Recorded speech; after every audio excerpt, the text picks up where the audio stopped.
Good morning, pop culture. We're live. It's Friday, September the 21st, 2018. It's 7:56 a.m. and it's time to rock. Now, you're probably wondering why we're getting a late start today.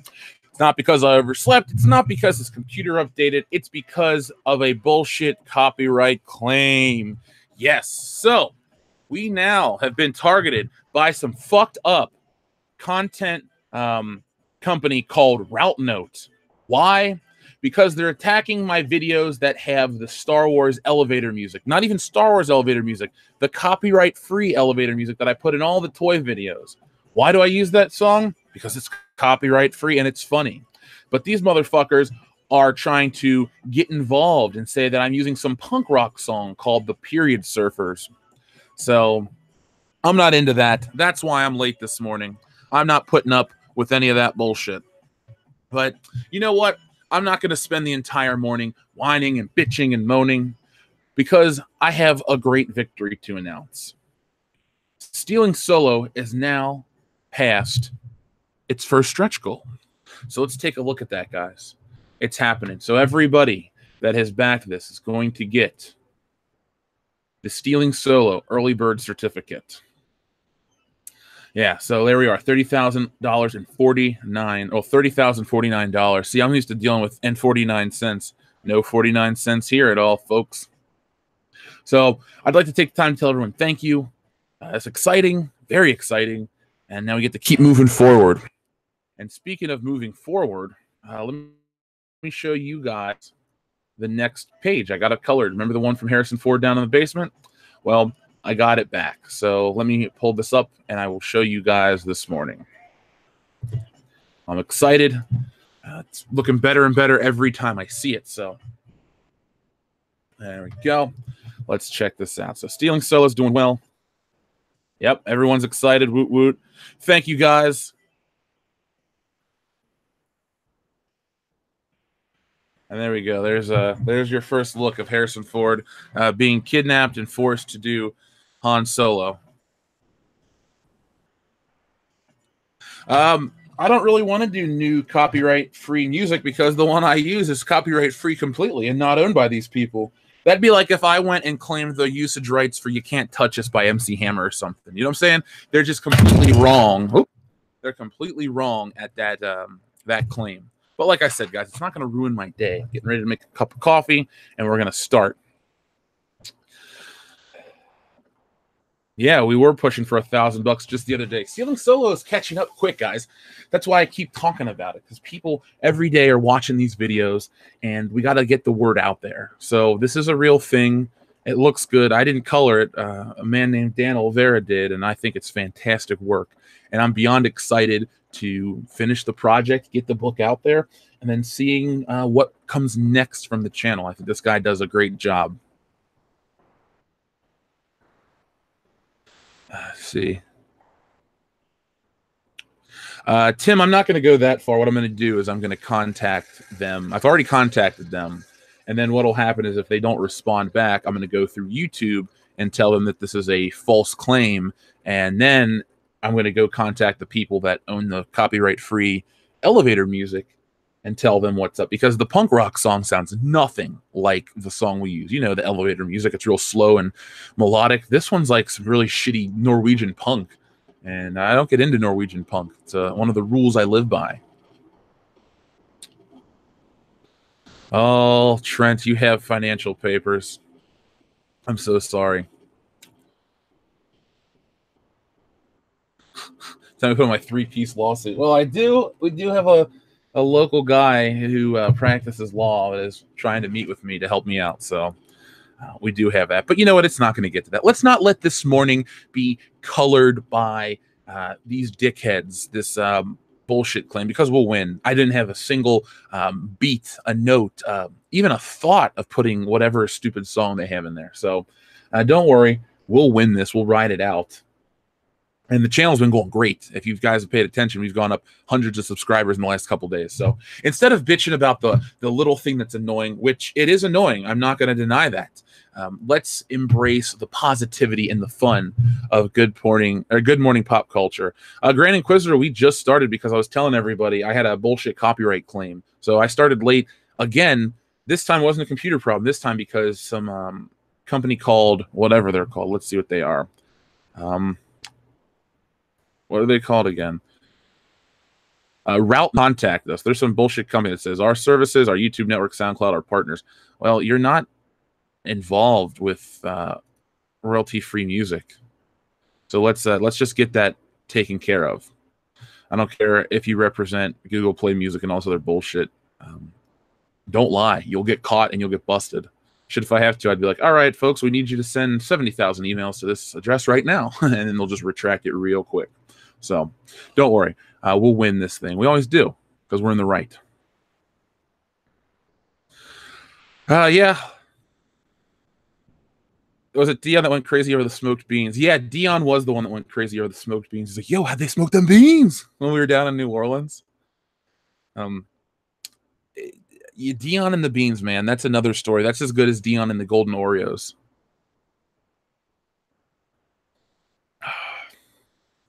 Thank you, Michael Rodriguez. Thank you to everybody. I mean, there's a lot of it's nice to hear all kinds of positivity. Plus, this is what I woke up to this morning. I was really happy. I got the Facebook message. I'm like, holy shit, this guy is I picked the right colors. This guy's doing it right. So, but Jeff Tilley, yeah. Well, Monk Life, I think they're gonna back down real quick. Yeah, folks, we have 191 viewers. We're almost ready to start the show. 94 now. Let's get 194 likes on that, that counter down there at the bottom of your screen. That honestly is why I think the channel's been going back up again, because people are smashing those like buttons, and then YouTube knows that this content is desirable. Michael Rodriguez, thank you very much. Would you rather period surfers or butthole surfers? Well, I guess I'll go with butthole surfers because the period surfers are just terrible musicians.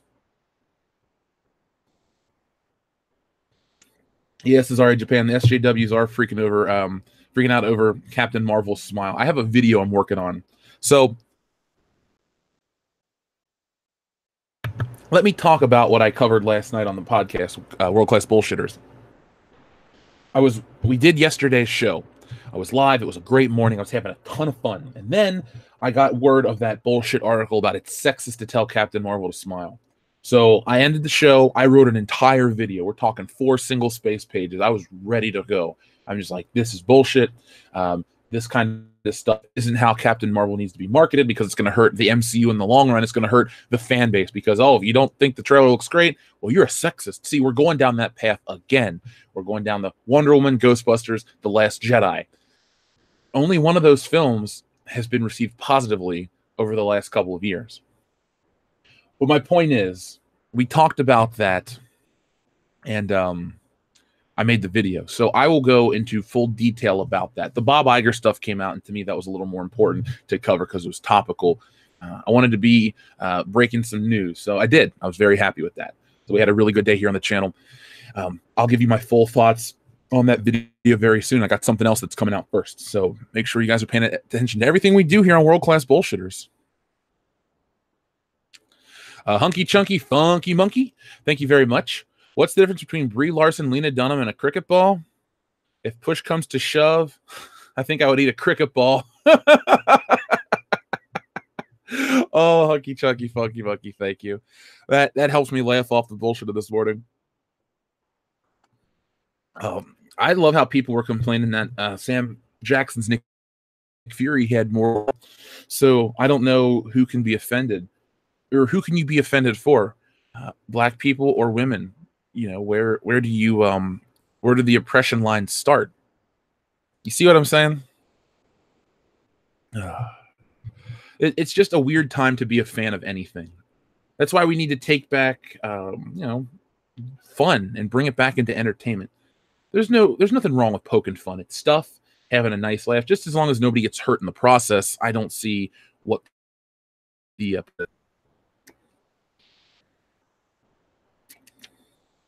King Eric, just shoot me an email. I'm not going to tell you can't talk about smoked beans.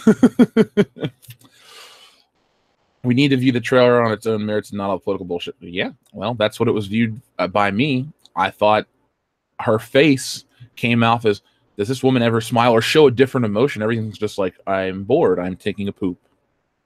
Without a cell phone type of thing.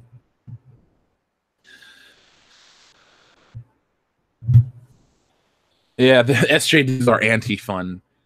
Party's over when the blue hair comes out. But I wanted to talk a little more about the Bob Iger thing yesterday, because I had some more time to think about it.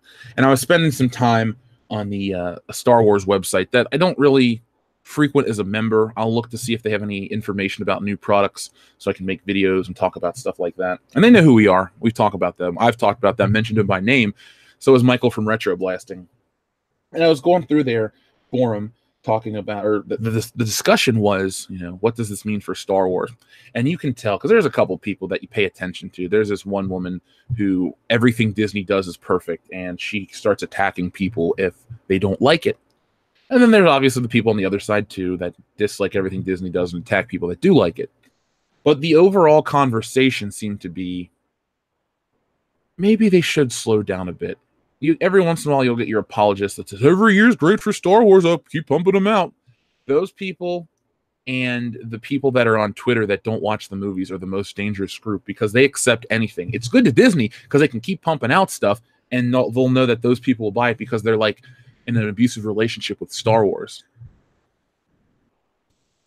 Grand Inquisitor, why do I got a feeling that that's Kendo's basement? In the story, the bullshitters all live together, so it technically is Kendo's basement. It's technically my basement, Nick's basement, and Dion's basement. But this is the basement.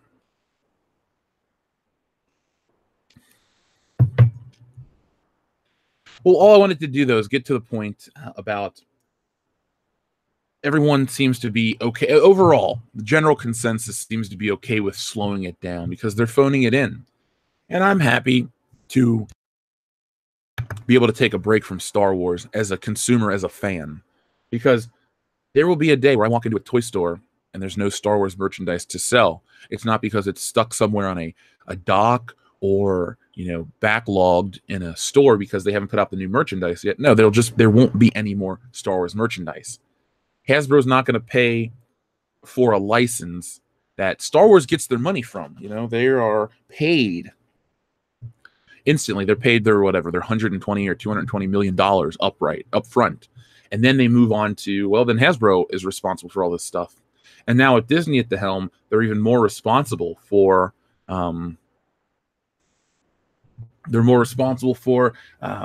letting Disney know. Excuse me, Disney has to approve everything. So like if you want to do it, basically there's more control on the end of Disney since they bought Star Wars. It's not good for anyone in the business of Star Wars. Seriously. No, Jedi Knight and friend of Captain Solo. I'm talking about the article on CBR, the butthole of the internet, where this woman's like, it's sexist to tell a woman to smile and all this shit. And she goes into resting bitch face. Eventually, I talk about in that article, the video I'm making, how this article is a response to the insecurities of the writer, not a problem with people photoshopping and making memes. Yeah, Alphamar Datilos, you can complain. 100%. I think they should just make anthology movies and not any more episode sagas. Yeah, if they would have started with Rogue One, we would not be in the situation we're in, because you could have sold the nostalgia even stronger. You could have sold original TIE fighters, could have sold original X-Wings. And you know what the best part is? From a company standpoint, all Hasbro had to do was dust off old molds. They didn't have to come up with any tooling money or anything. They just take some X-Wings and TIE fighters that they'd already made a couple years ago in the past. Then you could pump out some new figures. You could also pump out a classic Princess Leia, which is the same Leia that's already been made. You could bring back a Darth Vader. You could repurpose a Grand Moff Tarkin. You could really just build a Star Wars Rogue One line off of pre-existing stuff. Yeah, you got to make K2SO, Jyn Erso, and the rest. But I mean, Darth Vader, Grand Moff Tarkin, Stormtroopers, all that stuff. Instead of spending the money to tool new Stormtroopers, why not just take those really good articulated ones? That way you don't have to cut back on articulation. You don't have to make much new stuff. It was all dumb on their point, or on their end. Though everything, the way it was done was dumb. I have no sympathy for when it does fall apart.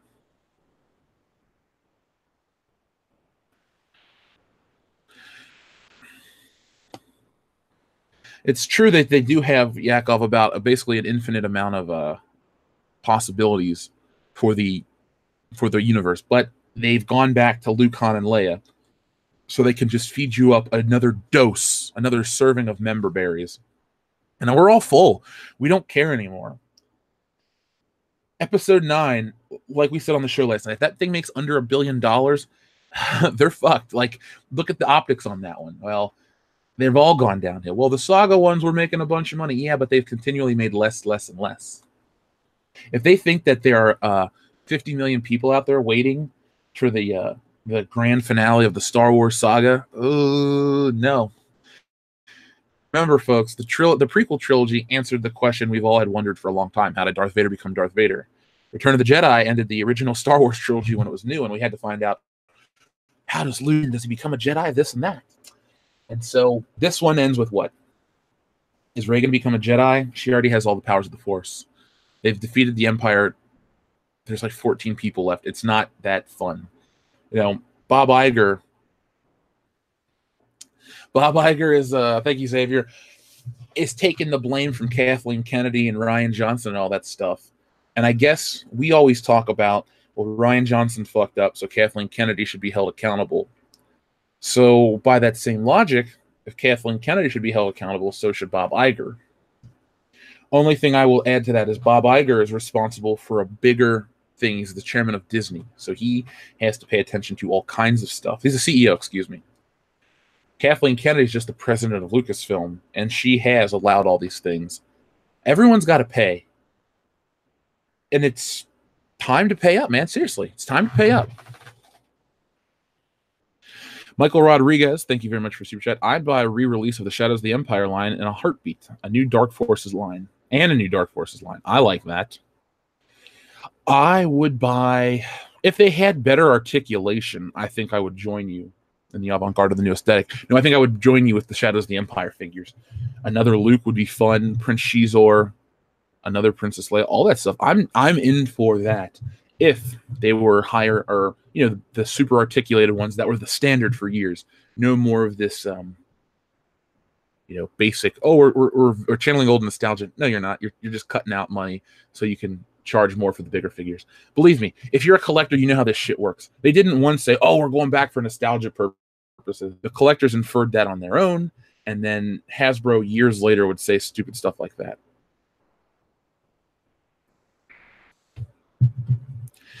I don't know if sticking with the Lucas stuff would have made the movie that much better, because Disney has cheapened Star Wars on every level, and I do mean every level. Everything got cheaper. Comics. People go, well, the comics are great. Did you read the Dark Horse ones, though? Not all the Dark Horse ones, but like the specific one called Star Wars. That line was fantastic. I think it lasted for like 14 issues, maybe 16, something like that. It didn't get to 2 full years, I believe. It was awesome. It basically did everything that the new Marvel stuff did, but better, without any social politics or any of that shit in it either, or crappy gimmicky covers. None of that stuff was done. If we do see Star Wars as a direct-to-video film, I will be heartbroken. But guys, it's now direct to the Disney streaming service. Okay, well, and you keep telling me another one, maybe I'll believe it.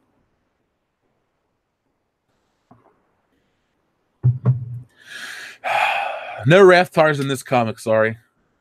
Wasn't in the budget. Oh, the Bubblegum, thank you very much for your compliment. Like I was telling the other listeners earlier, they started out rough, but you know what? We're not going to end this day rough. We're not going to end this show rough. We're going to have a lot of fun today. The Pui says, is that a stripper pole in the background? Ah, the Pui. I can't tell you guys about the part of the story where Kendo chains him to the stripper pole. You'll just have to pick up your copy. But as always, the Pui, good morning. Cesaria Japan, thank you very much. Do you think Disney is desperate enough to bring back the extended universe, or eventually will have to just to save face and bring back some scorned fans? Yeah, I want to say yes, because I know a lot of people want the expanded universe. They may... Sorry, I keep bumping this microphone this morning. Let's see. How do I want to phrase this? I don't think the scorned fans that will come back over the expanded universe are big enough that it's hurting Solo. I think it's just dumb movies that are... well... I think the contingent of Star Wars fans that are very vocal just don't like the movies because they've bastardized the old characters. They're not that good at film, stuff like that.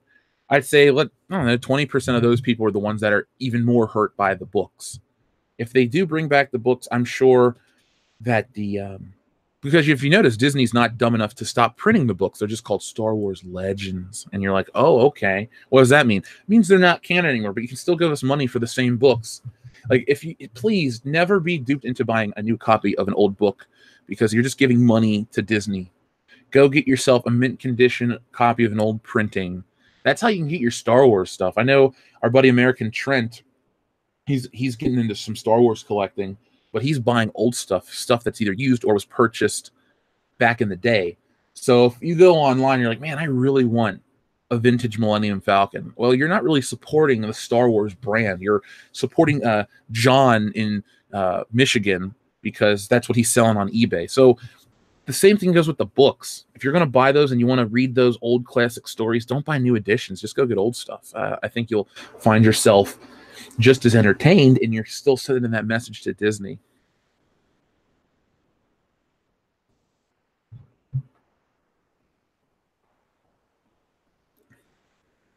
Why would they give us, or why would they not give us Mara Jade when they want to give us a badass female? It makes no sense. That's true.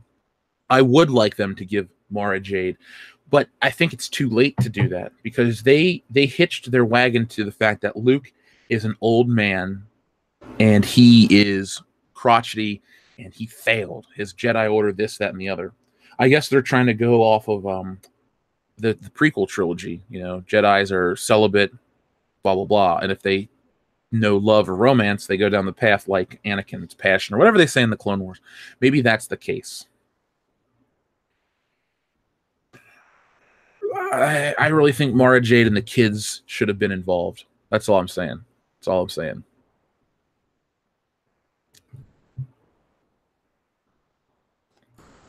Yeah, John, I agree that I'd rather hand my money to John in Michigan than Kathleen in LA. It sucks too, because there's a few Star Wars things I've seen. I'm like, man, I kind of want to buy those.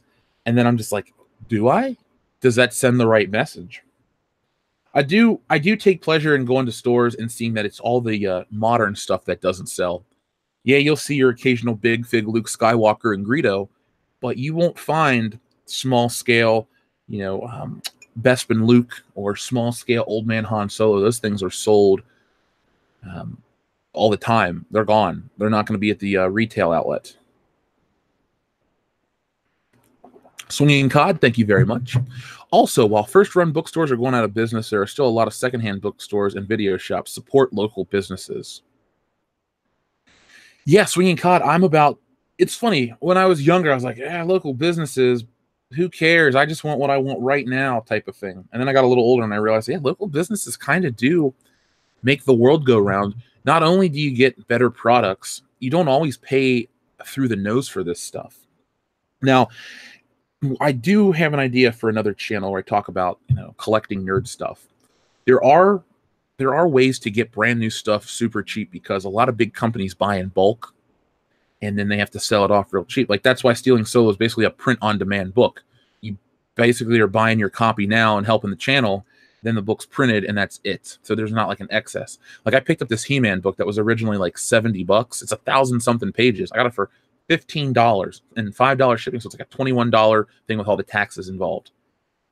That's how you can also get a lot of stuff real cheap.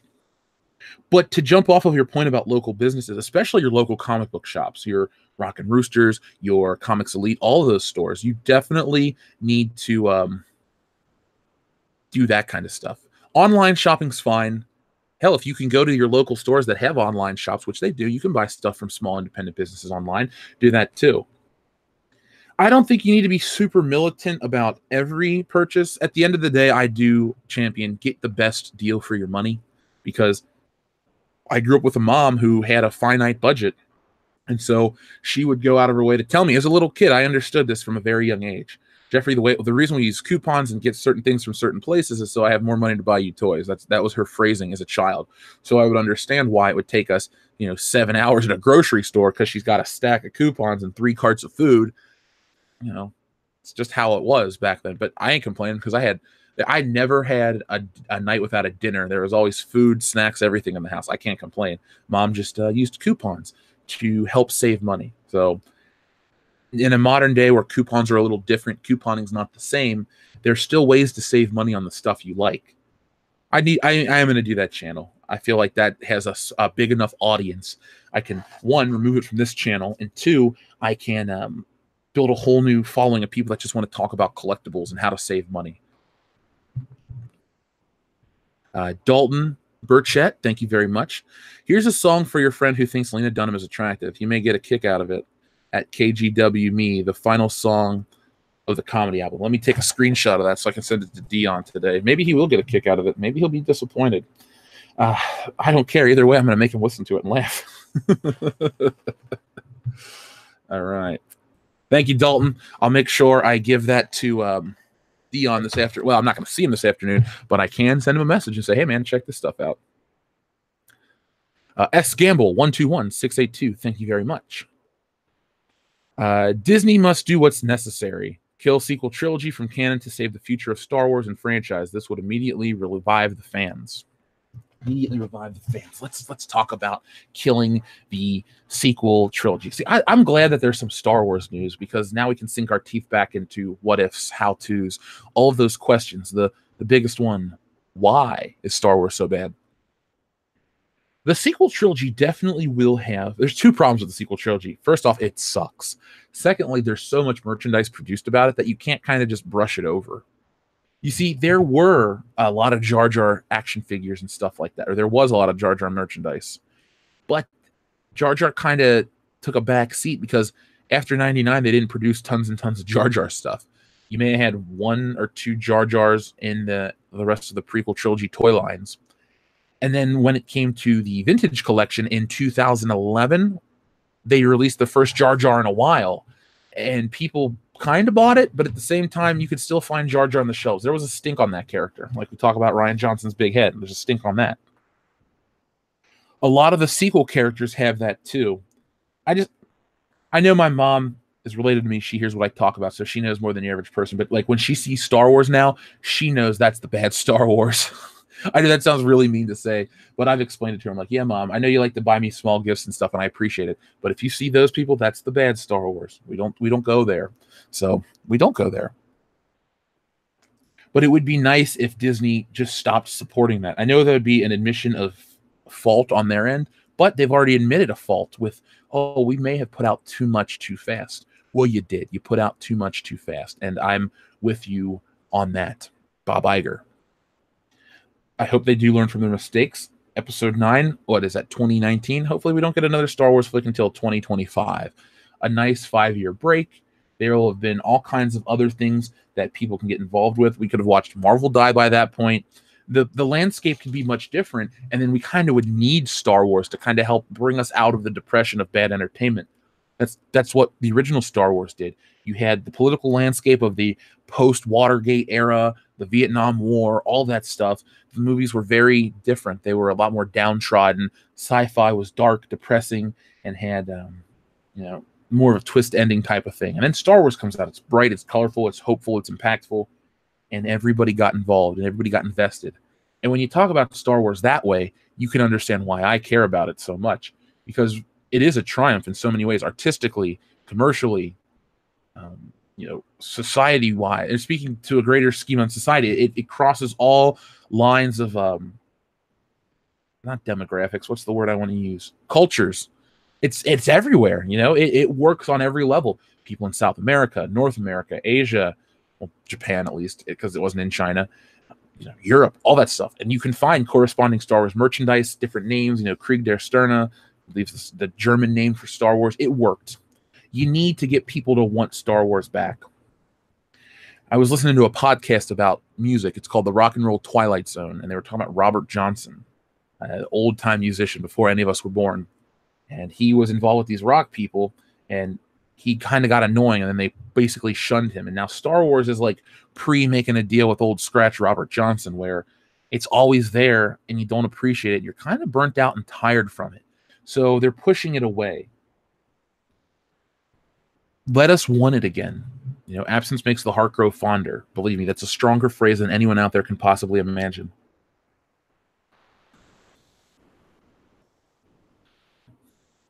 Let's see, that's a good mom. Yeah, my mom's awesome.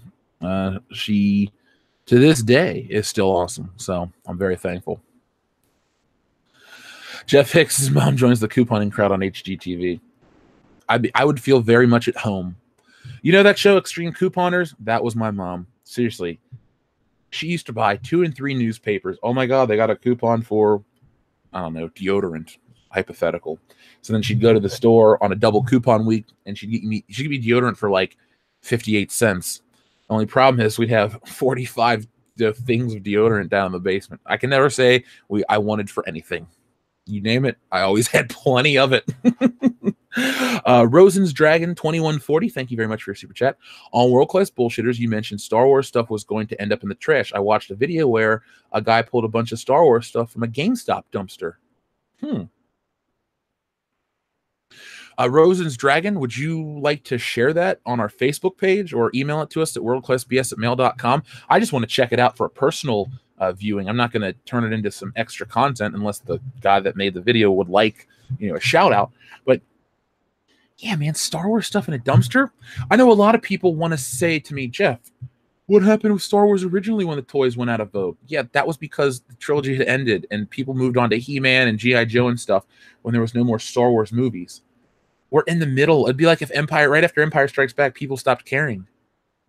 After Empire Strikes Back, you had tons of toys, and then Return of the Jedi had tons of toys. I mean, and it sold. You could not sell a Millennium Falcon nowadays. You could not sell a big sticker item. They didn't sell those ATST walkers, not the ATST, the ATACT walkers. Those didn't sell. It's just been one big mistake after another. I bet you it's a lot of the people behind the scenes are young and don't like Star Wars or don't get toys. You could use a Michael from Retro Blasting or a guy like me or somebody or a lot of people that are out there listening to, you know, I have experience with marketing and advertising on stuff. And if you know the brand, you know what people are going to buy and you temper that. You don't worry about Disney giving them the full access of that stuff. Oh, I see free tacos. Oh my God. I really want some free tacos. Breakfast burritos. Oh my God. Cesaria Japan, that I don't know about that show 100%, but there are coupons that give you money back. I have stories where my mom would get like the price would be negative whatever. So she'd get like a dime back or something crazy like that. What is my opinion on the new Spider-Man game? I have not played it, folks. I've been working on Stealing Solo and the channel and other stuff like that. It looks fun. I want to get it down the road, but that'll be down the road. And when I do get it, I'll live stream. Maybe I'll do it on Christmas, like during the Christmas break. We'll do that, and that'll be a lot of fun. We're talking about video games, though. Oh, somebody brought up the loot crate thing. I want to look that up real quick. Give me just a moment to pull it up. Thank you. I have a million tabs open because of that copyright thing that I'm pissed off about. So loot crates or loot boxes. Loot crates, that thing. Let's see. I guess that comes from Extreme Tech. Halo Infinite won't sell loot boxes for cash. I just don't like where you got to grind up like you're leveling. Like, in a J or RPG. I like when you're just the game has one level and you just get better at it yourself. Well, now my character can jump higher, so I can still smoke you in Goldeneye with one shot. This is not this. I was looking for let's see, Australia. Loot boxes gambling. Where's the news? Because I would like to read about that. I've been getting into the gaming once again to cover for the channel because there's a revolt against consumers. If you consume media, people are coming after you because, oh, your views are different from this weird fringe minority. If you consume video games, you've already been attacked like that. But now they're trying to pillage your wallet more than usual. Come after comic books, all that stuff. So, why do I think today's date is different than it is? Well, I guess a lot of these articles are just saying it's linked to gambling and stuff like that. Maybe Australia, that's where it is, somebody said. I'll find out more about it later. Jeff, is this Bob Iger admitting fault or just a creative way attempting to soften the dissatisfied fans to bring them back to ensure episode 9 for a good showing? Ooh, that's a good topic. I can speak for me. It doesn't make me soften my stance. I think the fandom menace, everyone that's involved with this community, is smart enough to know that that trick's not going to work. Even a Kathleen Kennedy firing wouldn't fix the film. The story's already in place. The movie's filmed almost. I'm sure there'll be some reshoots, and then we'll have more speculation and all that stuff. But maybe that is Bob Iger's thing. But we, as a community, all I can do is to tell you guys to remember what came before it and remind you to not back down. Just wait until you hear reviews. If you really want to hit Star Wars where it hurts, if you're one of those people that wants to see episode 9, but you want to hurt them, go the second weekend, because they are all about, well, we had a record-breaking first weekend, $28 billion, la, la, la, la, la. If their opening weekend is dog shit, like dog shit opening weekend, people are going to be laughing from the sidelines and go, oh, the opening weekend was terrible. I'm not going to go see that movie because nobody else did. And then Disney's hurting. And then you can go back and see it, and you can really, see the movie on your own terms type of thing.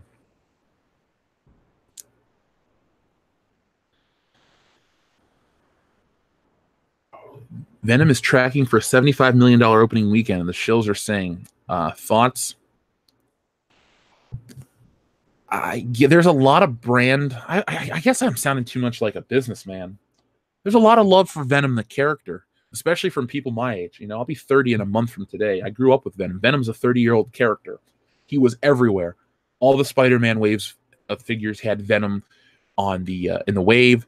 Sometimes Venom was on the box of these toys. Venom was everywhere. There were Venom video games. Venom everywhere. He was as big as Spider-Man at times.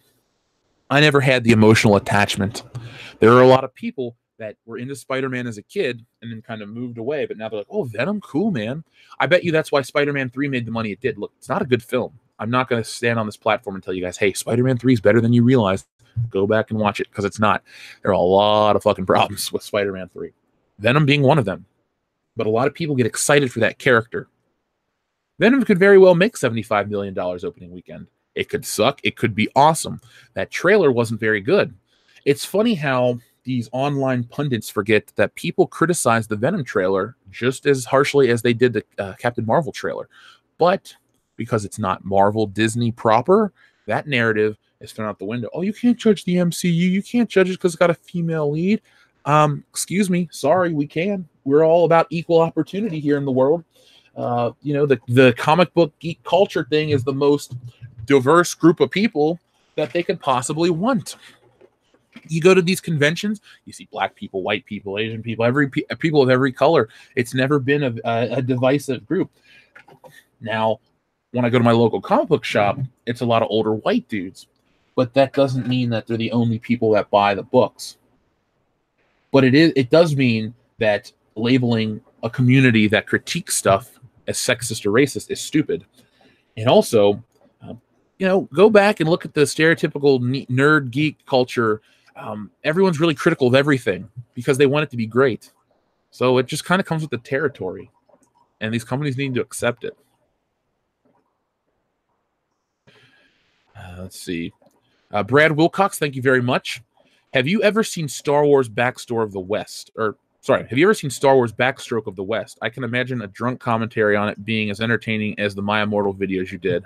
Okay, well, because you mentioned My Immortal in this, maybe we got to do it now. Hold on. Let me take a screenshot. Brad Wilcox. There we go. You know, folks, there's going to be a day coming up in the next month where we're going to have to record an episode in advance. Maybe we'll do that. I'd like to check out, I'd like to redo My Immortal with the current bullshitters, because a lot of people have asked us, and I thought, you know, give them what they want, give them what they want. But we might do Star Wars Backstroke of the West. That could be something even crazier. When we go out of town, we always do fan fiction and terrible writing. No, Brad, it's on the list. It's on my phone permanently. Well, let's see. Doomcock had a rant last night. I'll have to check that out. I love Doomcock. Carnage was awesome. People are talking about the list. DC or Sony? Okay, let me answer a couple of questions real quick. Thanks to everyone who's stuck with me this morning. We have 372 views. Let's get 372 likes. Let's do that. Let's get this channel back to the top. We were trending it once in Europe this year. Let's do it again. Let's trend everywhere in the world. World-class bullshitters. Let's do it. How do I feel about Kiss finally retiring after the end of the road tour? I would like to hashtag bring back Ace and Peter. I'll go see it. I don't really talk about Kiss because I like some of their songs, like their big hits, like Love Gun's one of my favorite songs ever. That song kicks so much ass. But I will go see them if they come to Cincinnati and the tickets aren't through the nose. I like Kiss enough. Plus, one of my favorite movies is Detroit Rock City, so I kind of have a very special feeling towards that band and stuff like that. And the movie Role Models. I really like the movie Role Models. He talks about Love Gun, and he's like, yeah, it's a song about his wiener. It's just fun. DC or Sony, which makes worse movies? This is hard. This is very hard because on one hand, you have DC that makes Suicide Squad and Batman vs. Superman and Man of Steel. Now, are we talking all DC films or just DCEU films? I'll go with DCEU films because there are great DC films prior to Man of Steel. And I don't dislike Justice League that much. Sony's only done... Now, if you say Sony, that also includes the old Sam Raimi trilogy. So they've also made some great stuff. So do I want to break down your question as specific time periods or overalls? Because overalls, I'll say Sony has made worse movies. Spider-Man 1 and 2 are fantastic. 10 out of 10s for me. Wouldn't change a single frame of the film. 3's not good. Amazing Spider-Man 1 and 2 are terrible. Venom looks dumb. Into the Spider-Verse looks dumb. So I'm going to go with Sony makes worse. Yeah, the original, the Sam Raimi Spider-Man flicks did have a lot of style to it. Sam Raimi does have his own directorial style. That's why I would really love Sam Raimi to make Stealing Solo the movie, or an Edgar Wright. But the thing about Sam Raimi is he knew the character of Spider-Man. One of my friends, the guy that owns Rock and Rooster, Dave, good guy, he talks about the Tim Story Fantastic Four films. He doesn't like them, but Dave is a longtime Fantastic Four reader. And I don't mean just like, oh, he started reading it in the 1980s when John Byrne was working on it. No, he has the original run, the Lee Kirby run. He has all the issues, all of them. He's gone back and collected them. He read them as a kid. The dude is a huge Fantastic Four fan. He says that while those movies are bad, they get the characterization right of the FF. Now, I take his word, not as law, but he has good, I take it on good authority that Dave knows what he's talking about. I give him all the credit in the world for being an FF expert in that regard. Spider-Man, the Sam Raimi, the first two, get the characters right. All of it. Not like every little detail, like, oh, he's got organic web shooters instead of whatever. But the character motivations are exactly what they are in the books. Those movies come from an era where they adapt the books a little closer, and they do try to do certain things like add romance to all the elements and this and that. But let's name a character. Uncle Ben. They got him right. Aunt May got her right. Rosemary Harris was the best Aunt May. Yeah, Marissa Tomei is hot. I'm not going to deny that.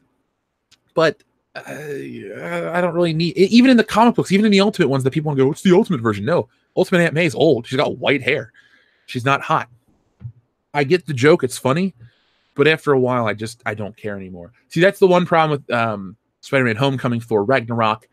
some of the funnier, overtly funny Marvel flicks is they work the first time because they're funny, but like all jokes, they're not as funny the more and more you watch it. A classic comedy like Ghostbusters or National Lampoon's Vacation, it's not necessarily that the delivery of a dialogue joke is funny, it's that the situations are funny and they work. I think situational humor has better repeat business than like actual vocal humor. That could just be me. You guys let me know what you think. But they get it. They get the power, the responsibility, the guilt of Spider-Man. I'm going to do a Spider-Man stream in the near future. Maybe in November, we'll do some Spider-Man stuff. Because October, last night I was up late. We scheduled out our month for horror stuff. So quick heads up for the patrons that want to get involved on the Twilight Zone episode. We're going to be doing it on the 14th of October. That's a Sunday. So a lot of people are off work Sundays. I've spoken to everybody. Just I'll put a link on Patreon and we'll get that worked out. But man, I could talk about the Sam Raimi Spider-Man flicks all day, every day. Seriously, I'm not trying to be funny. I really, really love those I love those movies. The first two, they were so important to Spider-Man taking a step above where he was, and he was already Marvel's big gun. But in 2002, that movie was everywhere. Cereal, video games, toys, the box office, soundtracks, t-shirts, and merchandise doesn't make a good film. Look at the new Star Wars movies. But the movie was good, and it captured a lot of people's imagination because for many people, that was the first modern superhero movie to them. Batman had come and gone, and it had been over for 5 years. X-Men was popular, but not as big as Spider-Man. X-Men was dark, and they had the black leather suits, and the movies were good. Hell, the second one's amazing. But they didn't take off the same way that movie did. And I liked that era. I got to see my favorite. It's cool. I got to live through the era. My favorite character was the most popular, and I could walk into any store in America. Oh, like I remember going on vacation to Virginia in 2004, and there was a Walmart. And I walked over there. I picked up a little notebook and some pencils to draw in, and then I bought a Doc Ock action figure. And I still have that Doc Ock action figure. I was beyond excited. I remember they had a preview on HBO for Spider-Man 2, which was coming out 4 days after I got back from vacation, and I had to watch the preview on vacation because I could not wait for Spider-Man 2. It was just unhealthy how excited I was. Number 3, man, I was really pumped. Let's see. Brandon Moist. The Moist is here, folks. Thank you very much, Brandon Moist. Happy Friday, Jeff. Last Star Wars video was on point. The Bob Iger one, thank you very much, Brandon Moist. I do love making those videos. You guys asked me to make them, and I've been making them, and people have been watching them, so I'm very, very happy. So we work together as a community to make things happen. So thank you, and let's keep on rolling forward. Kenneth LaRock, thank you very much for super chat. We had Kiss in our small town because of winning a contest. They brought the whole show instead of skimping out. Oh, hell yeah. They were a spectacle. They came to Cincinnati, Riverbend, and they put on hell of a show. My mom went with me. My mom's boyfriend, and me. We went, it was 2010, 2011. We went to see Kiss. They didn't play my favorite Kiss song at the time, but that's okay. They didn't play Strutter. But that doesn't make the show bad. I remember Paul Stanley got on some wire and like flew through the crowd, and it was just crazy. And he played on this little platform, and it was a cool show. The older I get, the more I kind of like the idea of concerts. I didn't do concerts in my younger days. Oh, wow. I'm 29. I'm making like my younger days. I didn't do concerts as a teenager. I had the money and just didn't want to. I wanted to go see movies and draw and play video games, stuff like that. Now I do like the social aspect of concerts. I went to see Weezer over the summer. Fantastic show. I really like Weezer. I like most of their songs. So for me, a Weezer concert is perfect because it's just 2 hours or 90 minutes of just every song I like back to back to back.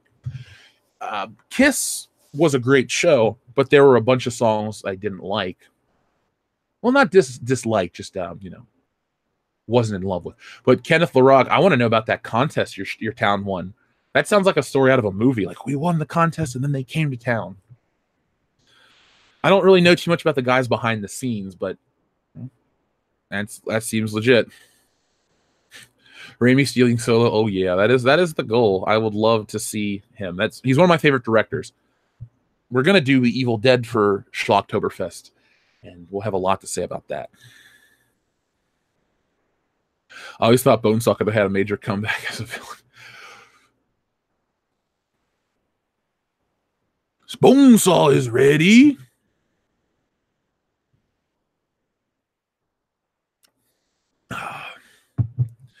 I will do whatever I have to get Kiss tickets. Even damn, Hold His Muff loves Kiss. I wish we were closer, Hold His Muff. We'd all go as a group. I didn't realize that Gene Simmons' son was plagiarizing comics. I kind of think Gene Simmons' daughter's cute. Well, the mom's really hot, so that's why. I caught Kiss break in 2000 during one of their 15 retirement tours. People are talking about Macho Man Randy Savage's Bonesaw McGraw and Spider-Man. That is one of those elements of the film that gets better with age. As a kid, I was like, this should have been The Rock. It's 2002. He was just about to win the undisputed title from Undertaker in July of that year. This was May when Spider-Man came out. But the older I get, the more I appreciate Macho Man. And it's so nice, one, that he's passed away. It's sad that he's passed away, but it's nice that when you watch that movie, there's a little memory of Macho Man. If you're a fan of wrestling, he's the Macho Man Randy Savage. If you just know the movie Spider-Man, he's just Bonesaw McGraw. And for somebody like me who respects the history of wrestling and loves it, that's awesome. I really am pumped to watch that movie. Ash from Evil Dead was up. Yeah, Bruce Campbell's the man. I'd love to down the road work with Bruce Campbell. He's so fun.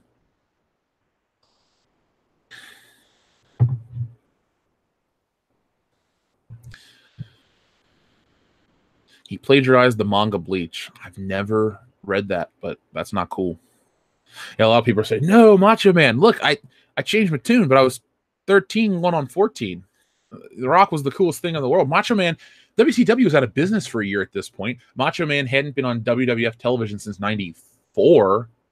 So, I'd only been watching wrestling for a couple of years. I knew the Snap Into a Slim Jim Ooh Yeah commercial, and that was about it. Jonathan Aaron Steele says Ash vs. Evil Dead is better than Walking Dead. Fight me. No one's going to fight you. You're in company. You're in, good company. We all love Ash vs. Evil Dead, at least on the channel, the four of us that are, on the podcast. We'll cover that for Schlocktoberfest. I'll do, maybe we'll do a watch party one day when I have some free time. But we do have, remember folks, October 31st is a Wednesday. Halloween is a Wednesday. If you don't work or you have a sick day or something, we're doing a movie watch party, and we're going to be announcing those movies in the next week or so you guys can go out and rent them, pick them up, do what you need to do to acquire the films. Or we're going to do a 16-hour stream for Halloween. And I'm not joking. We discussed the logistics last night. So be prepared for that. It's going to be a lot of fun. We're not doing all Halloween movies like Michael Myers. We're doing all kinds of horror stuff. It's just the live stream takes place on Halloween. And you can check in and out. We're going to stick to our schedule. We'll be within a margin of, 10 minutes or so. Maybe we'll have to take bathroom breaks here and there. But that's the plan. That's the plan. All pagan gods hung over. Good morning, my friend. Star Wars. Who was the original spokesperson for Slim Jim? Do you mean the Ultimate Warrior? I don't know if he was the original, but I know he had Slim Jim commercials at one point for Macho Man. Star Wars helped the world dream of the stars. I believe it was Walter Cronkite that said that during the Star Wars Empire of Dreams documentary about how important Star Wars was. And it still is in many regards. Like you can't take away the historical aspect of that first movie and then the trilogy itself. The impact is still being felt 41 years later. But it's like, I don't want to use Bruce Jenner as an example because that's kind of mean, but it's like some great athlete. Like O.J. Simpson's the perfect example. O.J. Simpson was a football star, a TV star. He was in movies, this, that, and the other. He had this great career, this great legacy. And then it was marred by his murder trial and all this stuff, and now he's remembered as a criminal. Star Wars started out so great, so powerful, so groundbreaking, and then it's going to be remembered as what Disney did with it and kind of marred it. It's just dirty. All right, I'm correct with the Ultimate Warrior. I do like my wrestling. We don't talk about it on the channel because people click away, but I could go on to wrestling I could have a 20-hour discussion on wrestling. I know my history. Jeff, do you think Star Wars sequel trilogy will stand the test of time like Star Wars original trilogy or other classic older films before? I do not. I do not at all. Star Wars sequel trilogy can't even find its footing in today's era. I always use the example of Lord of the Rings and how I'm not a big fan of it. That is a me problem. I don't like Lord of the Rings. The movies are super popular. They made a ton of money. They won Oscars. They were critically loved, commercially successful, still looked back on positively. Yes, The Hobbit wasn't as big of a hit as people wanted or that good, according to the fans. But with Lord of the Rings stuff, it's me. Now, I'm a Star Wars fan. I like this stuff. I pay attention to what people think. People are still holding on to the original trilogy. It's not about nostalgia for the original trilogy. It's just that it's a step above in terms of quality. Those movies were held in such high regard by the people that made them. They were craftsmen. I don't think there were many women working on the effects at ILM. So just a bunch of craftsmen who knew their stuff. You know, people say, well, you can't take away the women's work on Star Wars. Look at Marshall Lucas is one of the most important people to work on that movie. Maybe there weren't a ton of women, but it was a woman's eye who saved the film in the editing bay, along with Paul Hirsch and Richard Chew. It was a three-person team. I just don't think these sequels will be treated the same way because they're products, not pieces of art or just a movie that people care about. You know, some of the stuff on Stealing Solo, it's taken me a little longer to show you guys because I'm so focused on getting certain aspects right. So when you get it on the date I promised, know that I went back and labored over certain things. Same thing with Star Wars. You know, Lucas had a vision. He couldn't get certain things. He almost had a heart attack over that first movie. He had to go to the hospital for hypertension stuff. Nobody at Disney gives a shit. You know, Ryan Johnson makes a phone call. Can I have more money for a Canto Bite? Kathleen gets on the phone. Yes, you can, Ryan. And there you go. So that's the blood, sweat, and tears that goes into the new Star Wars movies. That alone, and people can pick up on that. You guys know when people care. When people are phoning it in, you can tell. When people put in 100% effort, maximum effort, Deadpool style, you guys can tell. We're all humans. We know. We can pick that up. The old ones feel like a labor of love, a love letter to Flash Gordon, the old serials and stuff like that.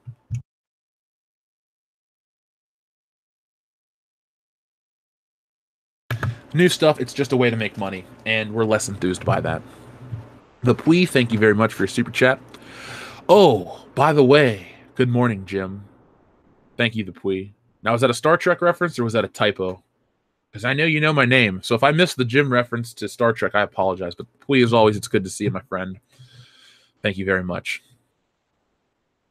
Dio Brando has a great super chat. Thank you very much. 007 versus WWF. Who wins? Are you asking in my opinion? Because I think I like James Bond more than I like wrestling, but I like The Rock more than anybody. I think what got me into wrestling was I was a fan of him, and then everyone else kind of fell in line. And when he left, I stopped watching it as much, but I eventually got into it a little more. So I'm going to go with 007 over WWF. But if you would have asked me when I first got into wrestling back in 99 through about 02, what do I like more, James Bond movies or wrestling? Wrestling. I was like addicted to crack back then. I would watch every show they put on TV. Part of the reason why I asked my mom to get DirecTV was so we could watch wrestling on cable. I just had to watch it, man. It was so good back then. Not anymore. Yeah. Star Wars or wrestling is my sports to Jeremy. Oh, and Lee Brackett. Yeah, thanks, Lady Udo. Yeah, Lee Brackett definitely deserves the credit. I was just talking about the first Star Wars movie, but yeah, Lee Brackett had the treatment for The Empire Strikes Back. And then Lawrence Kasdan kind of came in and cleaned it up a bit. But yeah, Lee Brackett's name is on the poster, I believe. It's behind my shelf now. Star Wars doesn't have the same marquee as it used to in this office. But yeah, Marshall Lucas for sure on that first movie. And then, and I'm just talking about the crew behind the scenes. I mean, obviously, Carrie Fisher's one of the faces of the franchise. She gets top billing with Mark Hamill and Harrison Ford. It's always the three of them together. So, all respect to her. Have you heard about the SJW meltdown about Spider-Man helping the police in the PS4 game? Yes, I have. I think it's stupid. I could go pull out comic books where Spider-Man helps the police. It's just part of the character. Those SJW people. Even if you don't want to use the phrase SJW people, I'll just call them fake fans. They're not fans of this shit. If you were fans of this stuff, you wouldn't get upset by it because it's how it's always been. You can't like the movie and then get pissed because they talk about the history of the character in a video game. Just accept it. That's how it is. I don't like the web wings under Spider-Man's armpits, but you know what? When they pop up in movies or merchandise, I go, well, that's how the character looked. So they're just harkening back to the old Ditko era. I don't like it that much, but you know what? It doesn't piss me off. I'm not going to go write blogs about they put the web hits on Spider-Man. Blah, blah, blah, blah. You know, that's as dumb as those people are. Yes, this is an image from the comic. I just got it back from the colorist. I was showing it off this morning. Let's see. WWE knows more Booker T. Agreed. Guys, you laugh about Dion and the horses. When we went to WrestleMania this year, Booker T was about, I don't know, 10 feet from us because our seats were right behind the commentary table for the pre-show. And Dion's like, Booker T! Booker T! Booker! I love you, Booker! Like that. He was freaking out. It was hilarious. I've never seen Dion giddy. But, man, he loves him some Booker T. I'm a big fan of Booker T as well. Oh, they make fun of the web wings in the video game. I want to play it. I can't allow myself to because I like that game so much that I will just spend 15 hours playing it. I love Spider-Man. Kotaku, the fakest of fakes. Yes. Midnight Cherry TV, you missed a lot of stuff this morning. Like I was telling everybody, I had this copyright issue that I'm trying to resolve. Completely not my fault. That elevator music I used was getting copyright hit by some fucking rock band, which pisses me off. I actually went to this. Not only did I contact the people that filed the claim, I've contacted the Norwegian company that is the record label. So I want results. I want my shit. But yeah, we've been talking about Star Wars. I just had this image up because we passed the goal of $30,000. So thank you to everybody. You all are going to get your Star Wars early bird certificates. Not Star Wars. Sorry. The words go together in my brain. The Stealing Solo early bird certificate. It's going to be a lot of fun. Any good or bad experiences meeting celeb people? Good. Let's see. Who was a good celebrity that met? William Atherton, the bad guy from Ghostbusters, Walter Peck, and also Dick Thornburg from Die Hard. Fantastic person. That was 7 years ago. I still talk about how great he was. Nice dude. Who else was nice to me? I met William Forsythe. He was cool. He was at a bar at Horror House. Like, what's up, man? He started talking. I honestly was in a rush to get somewhere, but he was really nice. He was drinking a drink. He's like, what's up, brother? Blah, blah, blah. So he was cool. CM Punk was an asshole. Big asshole. Randy Orton, very nice. Shook my hand, signed my poster I drew for him, hugged my mom and aunt. Just a good dude. Roddy Piper, another really good dude. Judge Reinhold was all right. The thing is, he wanted to stop by and talk, but his handler was just a bitch. And he was kind of like getting pushed away. But I could tell he would have talked more because I started telling him how much we love Beverly Hills Cop and how important Billy Rosewood was. And I think maybe everyone's ego likes a little bit of a compliment. So I think he started to like hearing that because when I say, oh man, I could feed a line of bullshit about Beverly Hills Cop all day, I mean it. You guys know this. My love for that movie knows no end or bounds. So what exactly is the early bird certificate? Now, the early bird certificate, let me show you guys. I'm going to watch Mahler's review of The Predator probably today. I was going to get breakfast and watch it and then work on the layout for the comic some more. But it's funny. I actually enjoy the layout so much. I can't wait to draw the. Never mind. We're not going to talk about the art.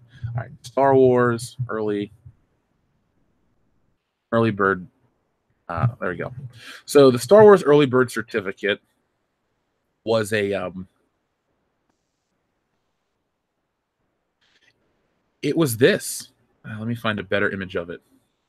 Now, clearly, I'm not going to be mailing you a box full of action figures because I can't. But this is just a nice, fun.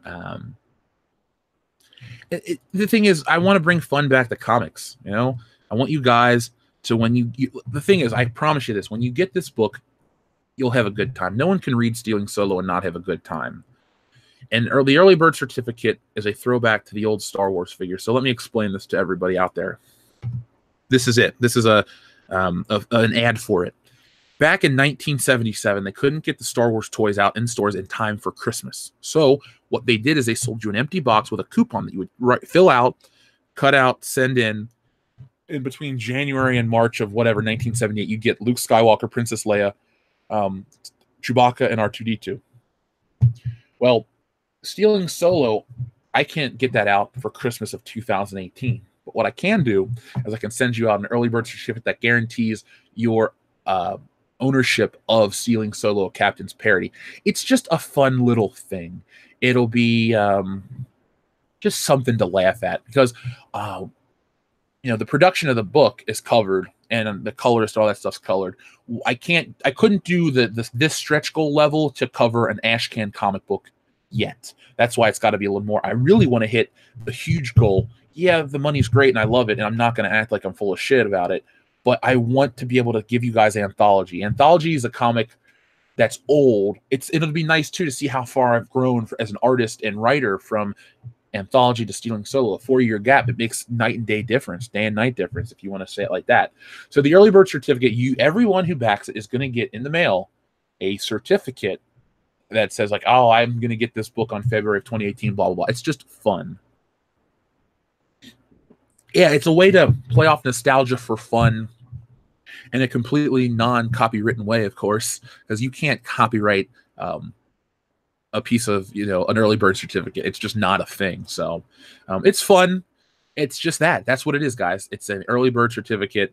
You don't have to mail it in or anything like that, but it's a nice little throwback and my way of saying thanks for believing in me, most importantly, because I look at that number not as about money, but the fact that you all believe in me, which I take I hold that very highly. So thank you very much. But it's just a way to say, hey, I got this. This is a bonus, and I'm getting more when it comes out. So there we go. Jeff gets 200K, becomes a Bond villain. No, Jeff gets 200K, he moves.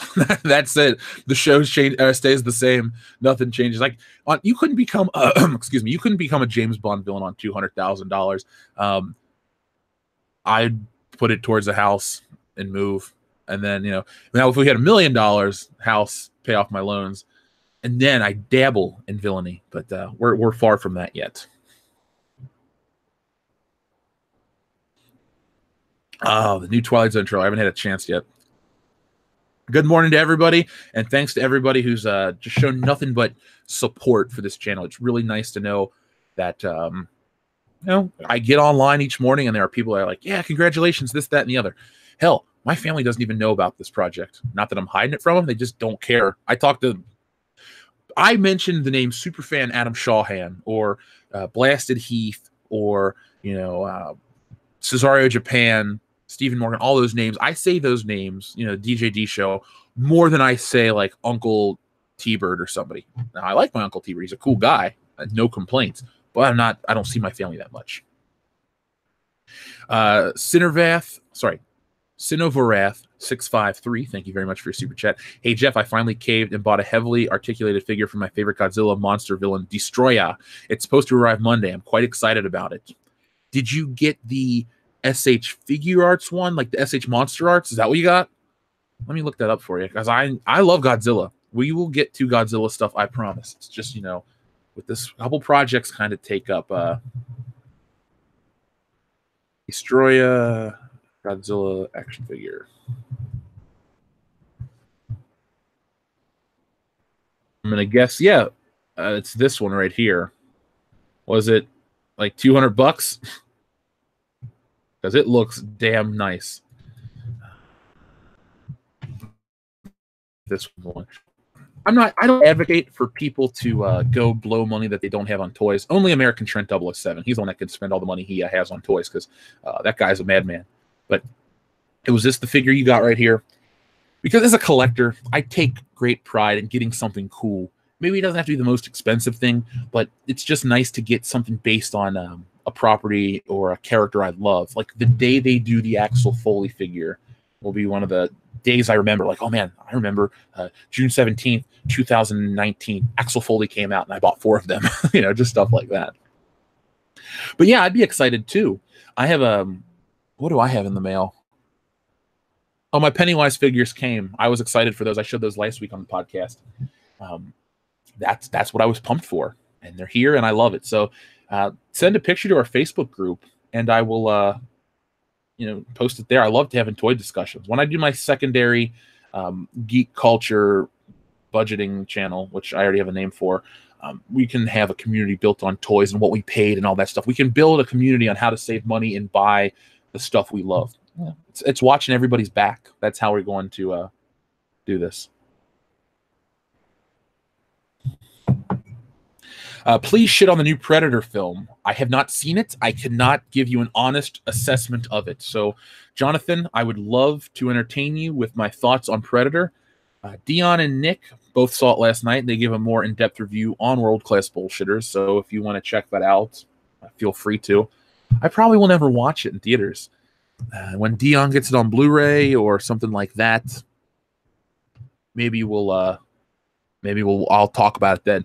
But until then, man, I apologize. What do I think of Ghost Rider, your favorite comic? I like Ghost Rider, the character. I have a really awesome Ghost Rider comic. Let's see. What is it called? It's a Marvel. Oh, man. It's called a Marvel giant size whatever. But, wow, there goes my phone. Sorry about that. The world's falling apart. Oh my God, Uncle T Rich should be all about this show. No, he's cool. He knows I have a channel. He's very nice. Like I do have a nice family. I may say they're not really invested in me, and I don't take it like a mean way. I'm just saying they don't really know what I do or kind of off doing their own shit. But no, Uncle T Rich's a DJ. He's the most well-known DJ in the area. If you're a local and you're about in my age range, you'll definitely know him. He does everybody's weddings and shit. He's cool. He's a good dude. But yeah, I like Ghost Rider. Let's see, giant-sized SpiderMan Ghost Rider. I just love 70s art. I guess it didn't. Here, wait, I had it a second ago, and then it popped away. Oh, The Astonishing Spider-Man. So I have this right here. Steven, you asked about Ghost Rider. Well, no, that's not what I wanted. I just wanted to look at the image. Yeah. I have been going back, by the way, we were talking about stealing Solo and stuff. I have gone back and read a lot of older comics just for fun, because this is a very modern produced comic, but at the same time, I do look up to like John D. Summit and stuff. But yeah, this is one of my few Ghost Rider comics. Spider-Man, obviously, but I do like the character. Pete, yes, we talked about Bob Iger. He confirmed the new Star Wars movies, but he didn't mention Roundhead's trilogy. We talked. Check out the video. Disney admits fault with Star Wars. It's only like 9 minutes long. It's not very long, but I do go into detail how it's convenient he doesn't mention Kathleen Kennedy or Rian Johnson's name. So I take that as a backdoor. Hey, we're not doing that. Let's see. Hey Jeff, what are your thoughts on the Daredevil character? You don't have to apologize ever. I understand the numbers fluctuate. It's not because people hate the show. It's that, oh, I was listening on my way to work and now I got to go, or I got to go into school, or I'm on my way to class. Believe me, when I was in college, I would listen to shit and then stop it and then come back to it later. So a lot of those numbers, we reach people from 15 to about 60. So I understand people from 15 to 60 are in school or still working. No, we don't appeal to the retired group, or we don't appeal to young kids. That's just not what this channel is about. But yeah, Daredevil's my second favorite Marvel character. I haven't seen the new trailer for season 3, but I will watch that today. I love the character. I own Daredevil action figures, comic books, no t-shirts, but there was a point in time where Spider-Man and Daredevil were the two books I couldn't wait for the most. And sadly, that was a time when Mark Waid was writing it. It wasn't too SJW. It wasn't great, but it wasn't terrible.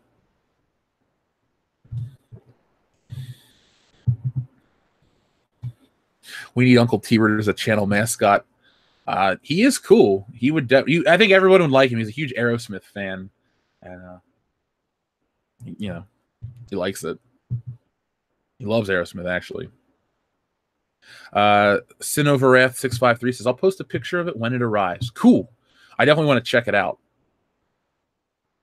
Sometimes I'm a little jealous when people get certain things. Not like jealous, like, oh, I hate you and I want my own, or I want to steal yours type of thing. But American Trump be like, hey, I got these vintage Star Wars figures on a deal. I'm like, fuck, man, I want to get them for a deal like that. Let's see. Okay, a lot of people are talking about the Mauler stuff. I'll have to check it out. How come you won't watch Predator? I'm just not interested. I only like the first Predator. I don't like Predator 2 at all. Alien vs. Predator sucked. I didn't see Predators. I think the reason I love Predator so much is because I love Arnold Schwarzenegger movies for the puns and the raw masculinity, like the parody of it almost. It's so over the top, balls to the wall. I mean, that Dylan, you son of a bitch line. I mean, everybody in the world's dick gets hard when they see that scene. It's just like, yeah! So I'm a fan of Schwarzenegger above the Predator franchise, if that makes sense. Am I drinking this early in the morning, Jeff? I wish. I wish I was. I'm tired. I slept for 4 hours on Wednesday into Thursday and another 4 hours last night. Because what you guys don't realize is once we go off air, we record after hours, which, by the way, after hours was a lot longer than usual. And it was essentially a whole nother episode of World Class Bullshitters because we covered all the topics we couldn't get to. So if you're a patron, you want to check that out as soon as Good Morning Pop Culture is over. But the best way to consume, your weekend of World Class Bullshitter stuff is, Good Morning Pop Culture as they go live in the morning, and then I'll put out other videos. But the podcast at night, then this, and then after hours stuff. Just have fun with it. Shaky cam ruined Hollywood. Yeah, shaky cam has ruined Hollywood. I remember watching the making of Star Trek 2009, and it's the scene where Sulu and Captain Kirk are on the platform, and they're fighting with the swords, and the cameraman's just like tapping the side of the camera as they run in. I'm like, this doesn't look good. What's really funny, too, is how poorly it's aged. I think we're back in an era where clarity and big, wide vista shots are very important. They want to sell you IMAX. Well, you can't watch IMAX shaky cam because you'll vomit. I don't care who you are. You could ride the hurler at King's Dominion, but shaky cam on IMAX is going to get to you. Claustoric, thank you very much for your super chat. Good morning. Will there be fake ads in your comic like X-ray specs and hand buzzers? I played around with the idea of doing fake ads, but I'm actually at a point where I might need to add more story pages because, like I said, I have the script, but unlike a lot of people who write comic book scripts, I don't go page 1, page 2. I just write out a story, and then I write dialogue after that, and then I kind of break it down what seems like a natural progression. So Stealing Solo may go from a little comic, not even a little comic book, but a regular-sized comic book to like a Cyberfrog 48-page special. So I loved the idea of fake ads, and I actually played around with it. I actually have fake ads in Anthology. The last page of Anthology is a fake ad, or a house ad, if you will, for the next issue of Anthology, which never came out.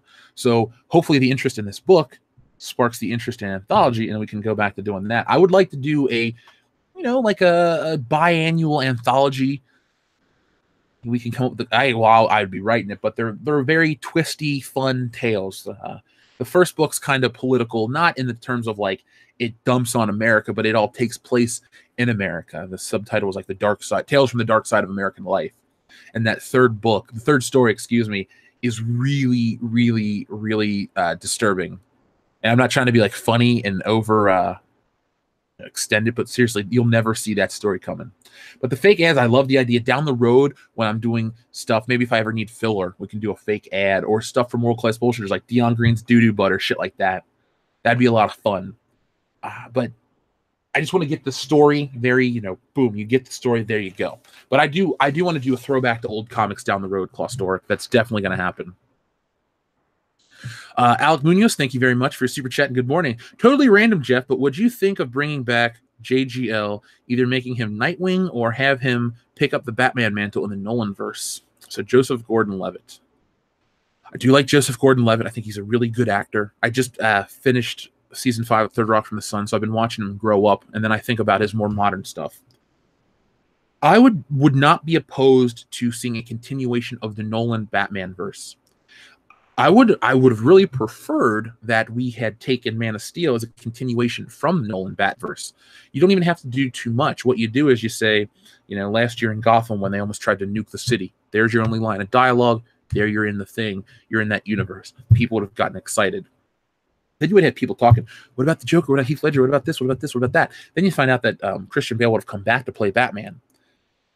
You could have had Nightwing take over in a DC Extended Universe film and then die, which brings back Batman, played by Christian Bale. And he already has the experience of superheroing, so then he could really help form the Justice League on a new level. See, I look at those type of scenarios as missed opportunities because you have all the tools. You have the actors, you have the producers, you have the writers, you have all these wonderful things at your disposal, but you get a bad director in Zack Snyder whose vision is dog shit. Let's pay attention to what Zack Snyder's done that people like. 300, Watchmen, and Dawn of the Dead. 300 is a comic adaptation, as well as Watchmen. And Zack Snyder is very guilty of just taking what's on the page and putting it on the screen without adding anything new. That's a safety net for him. You want to adapt a comic book and you want Zack Snyder's visual style, it'll work because they're taking somebody else's better writing and story and subtext. Then when you get to Dawn of the Dead, it's just a remake of the old movie.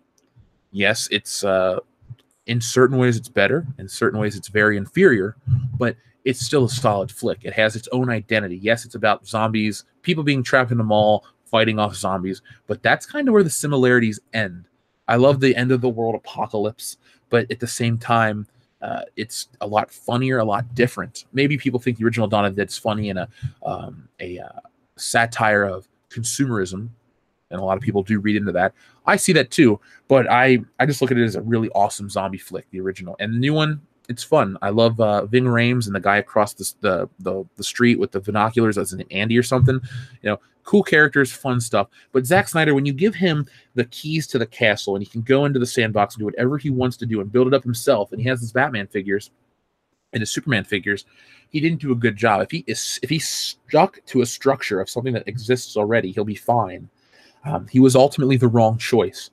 I'm not saying Nolan would have been the right choice, but somebody else would have been the right choice. And he needed a Kevin Feige, somebody to usher you in and keep you. It's like with my mom, you know, when I was in school, she's like, you got to do good. You got to do good. And she kept guiding me towards the end. And then, you know, I made it to high school and to college and all this stuff.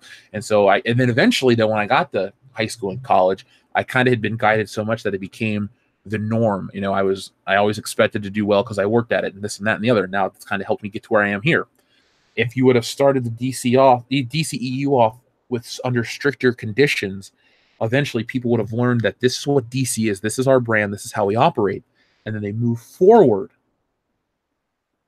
And then they have their Avengers style hit, their crossover. Justice League makes $2 billion, and we have two franchises battling out the box office. Now, to jump off of what you said, I'm thinking that Captain Marvel's could be the Captain Marvel switch off, if you'll indulge that terrible name. Or Captain Marvel Shazam makes a bunch of money and really opens up people's eyes to DC. And Captain Marvel pisses a lot of people off and makes them question certain things. I would like to see that happen. Will it? It's a possibility. I thought the Shazam trailer was damn good. Damn good. Swinging Cod, thank you very much for your super chat. I look forward to your ad for Lena Dunham. Oh, Lena Duncan's moist muff crumbs, now with extra yeast. Ugh. No, please. Nope. A Lena Dunham yeast infection. Ugh. Ooh. I haven't even eaten yet. I could puke on an empty stomach.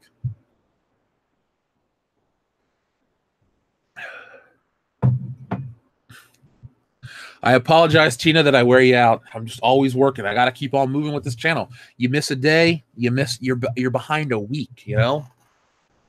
Funny story, when I got the news about Bob Iger, I instantly stopped what I was doing to get to work on that video.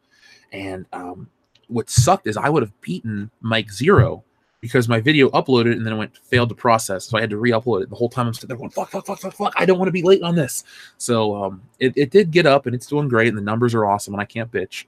But I am always on the go, but I'm happy that way. Like last night, yesterday I was working hardcore and stuff, and then I went to the gym, and I went to dinner with my mom, and I came back, I had like 10 minutes of free time, and I was right on the channel and this and that, and it was just a great time.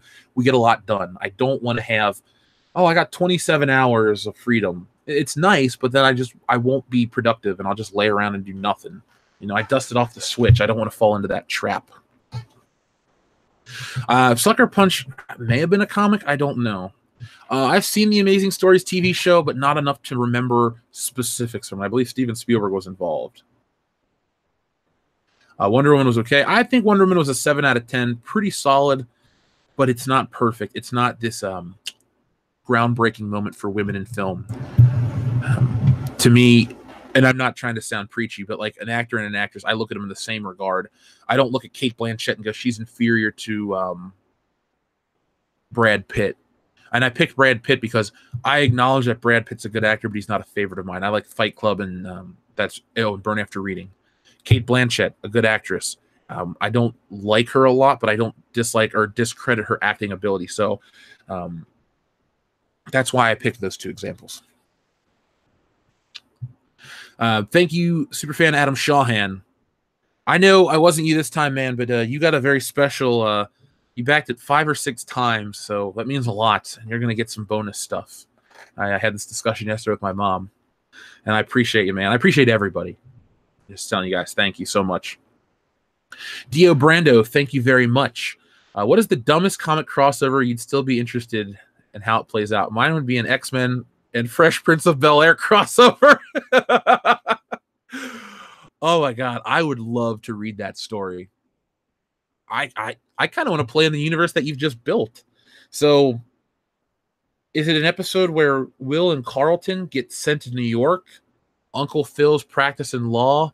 He's got a big. I know you're licensed or barred for certain states, whatever. Let's say he's one of those people that can practice law in different parts of the world, or different countries, or part of the country. So he goes to New York to practice law, and Will and Carlton and Hillary go on a ride, and they encounter the Charles Xavier School for the Gifted, and then they decide to, I don't know, stay there? Or Will Smith wraps the Juggernaut to death? Let's see. The dumbest crossover that could happen that I'd still be interested in. I was going to say the Punisher meets Eminem, but that already happened. And if you don't know who that happened, check it out, guys. Yeah, Punisher, Eminem, that's a real comic book. The rapper. Let's see. Let's use Deadpool because he's fun and crazy. Deadpool and All in the Family's Archie Bunker. I want that. To me, that'd be incredible. Fuck, I should write that and make it a free webcomic as a joke. Man, Deadpool meets Archie Bunker. Or Al Bundy meets Captain Marvel. Yeah. Brie Larson's Captain Marvel and Al Bundy. That'd be interesting. And Brie Larson's Captain Marvel has sworn off killing innocents. Swift Raptor, I'm doing well. Thank you for asking. And cool name. Oh, John Tripolo, you talked. I missed a week of vacation because I missed a week because of my Mexican vacation. I was just saying for me personally, not like you guys. If you miss a day, you miss a week. I meant for me personally, if I take one day off from the channel and don't pay attention, it's like I've missed a week. I'm a week behind the other guys because you got to stay up on this shit constantly. That's the secret to YouTube. If you guys want to do a YouTube channel, always do it. I'm fortunate that I can do this full time, but if you are younger in college, like over a summer, make sure that if you want to start a channel, have content and produce it constantly. Watchmen was meh. I agree. It's not the best. We'll talk about it later. We'll do a commentary for it.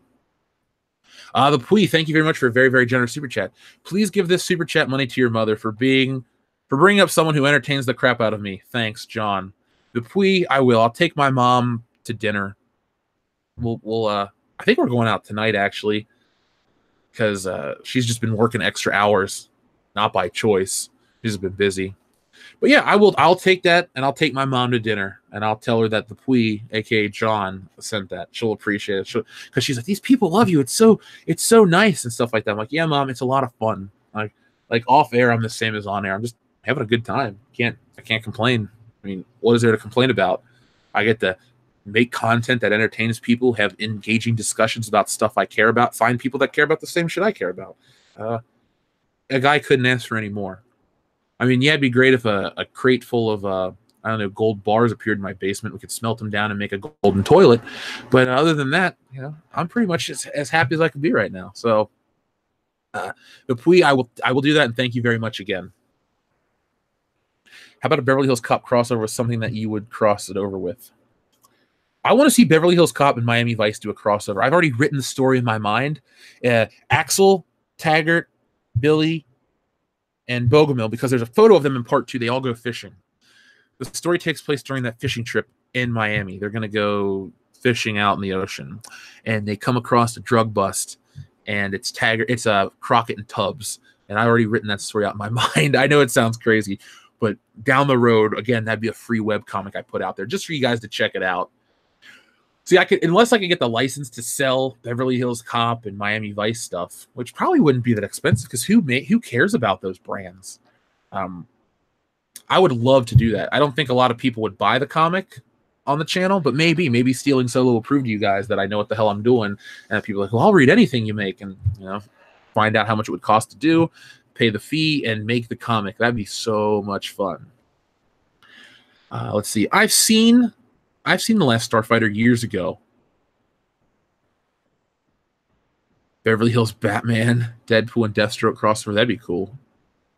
How about Ann B. Davis and Deadpool? Claw, let's see. We had Jonathan Hurst. Thank you very much for your super chat. I love your icon, by the way. Love the show, Jeff. Have a great weekend. Jonathan Hurst, I will. Thank you very much for spending your week with us. I appreciate it. Clawstoric, thank you very much. Here, buy your mom dessert with this. I will, Clawstoric. I'll take her. I won't take her out for ice cream today because, you know, with her beatus and all that, we gotta limit it. But I will take her out. We'll get her something. Maybe I will take her to the soft serve place, but I think the season ends this weekend. I'll go get a Smurf Blue ice cream and she can get her Sunday thing. Cesare Japan, thank you very much. Beverly Hills Cop crossover with Police Academy. Mahoney and Axel Foley. That'd be funny. Could you imagine, what's his name? Larvell Jones trying to mess with Taggart? He keeps doing the sound effects. I feel like Taggart would be the only character to get thrown off by that and it'd freak him out. I do like that crossover quite a bit. Will I be making any other comics after stealing Solo? This is doing really well, so probably, yeah. Probably, yeah. Frosty Pookie Eddie Eddie. Yeah, I like the Juggernaut.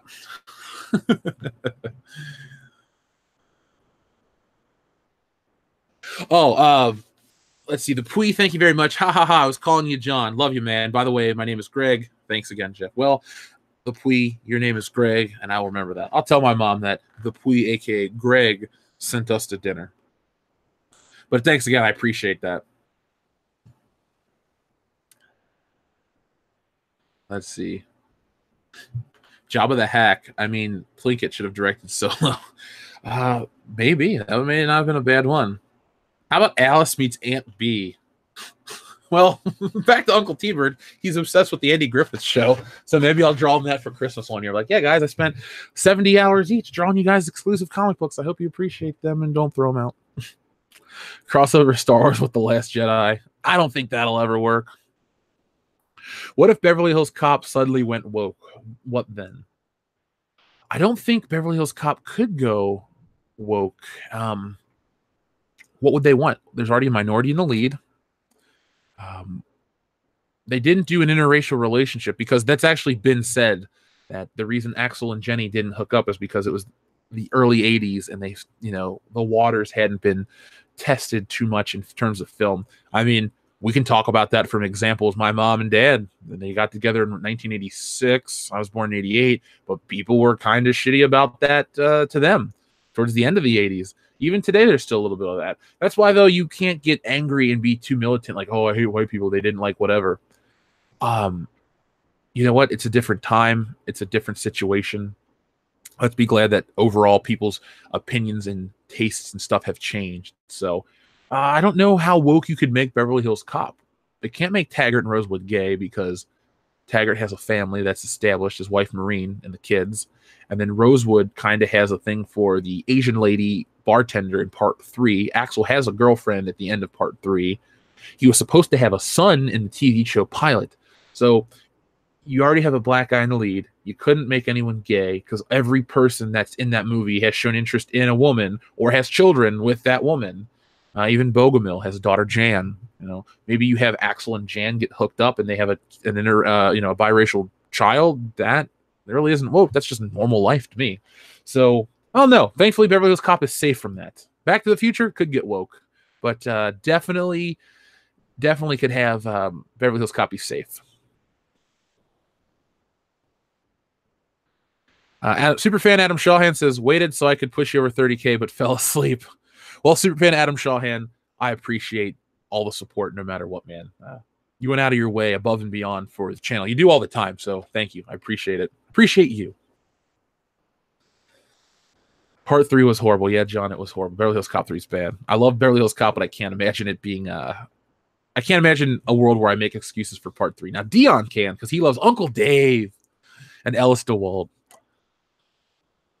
Let's see. How about a woke Die Hard remake with Holly as the cop and John as the office worker?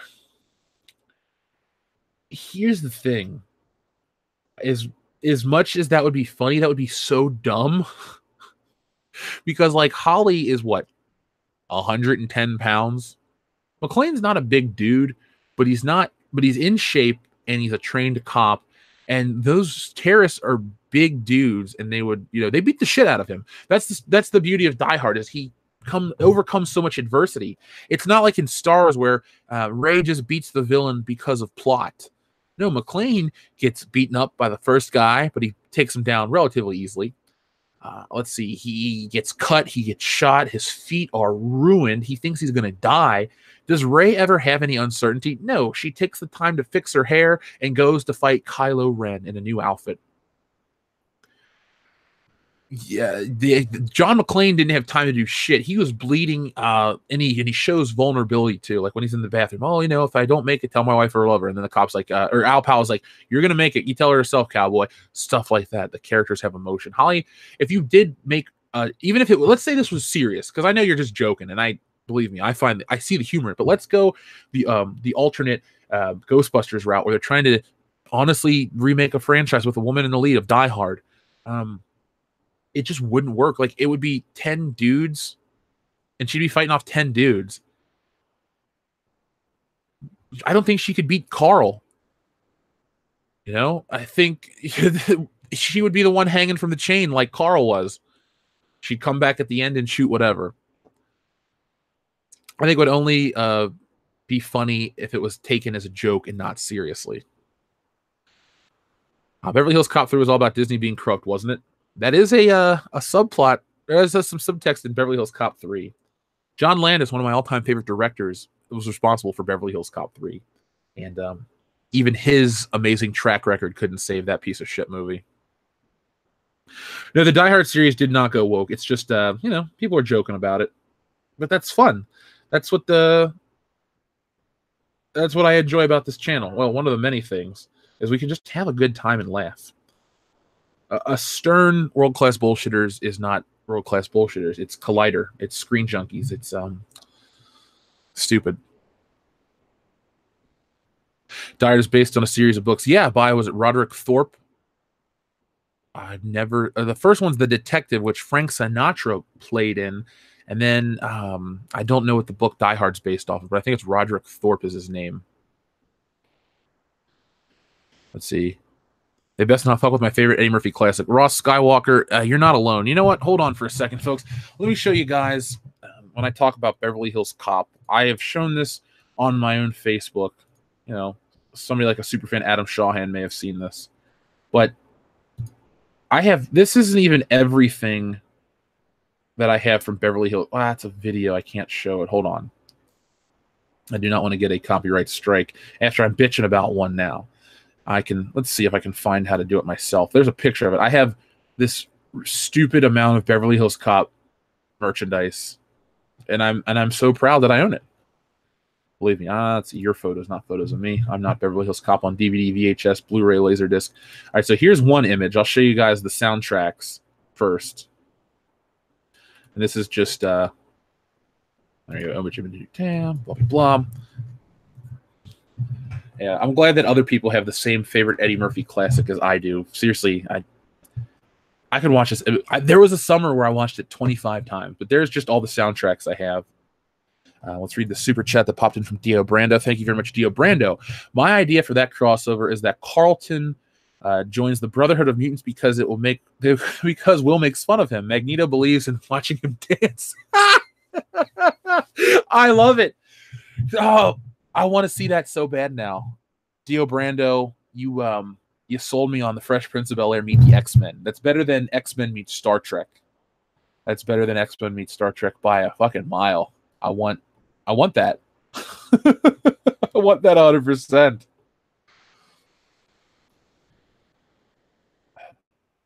Maybe we'll contact him. Who would we contact? I don't think Alfonso Ribeiro is doing too much these days.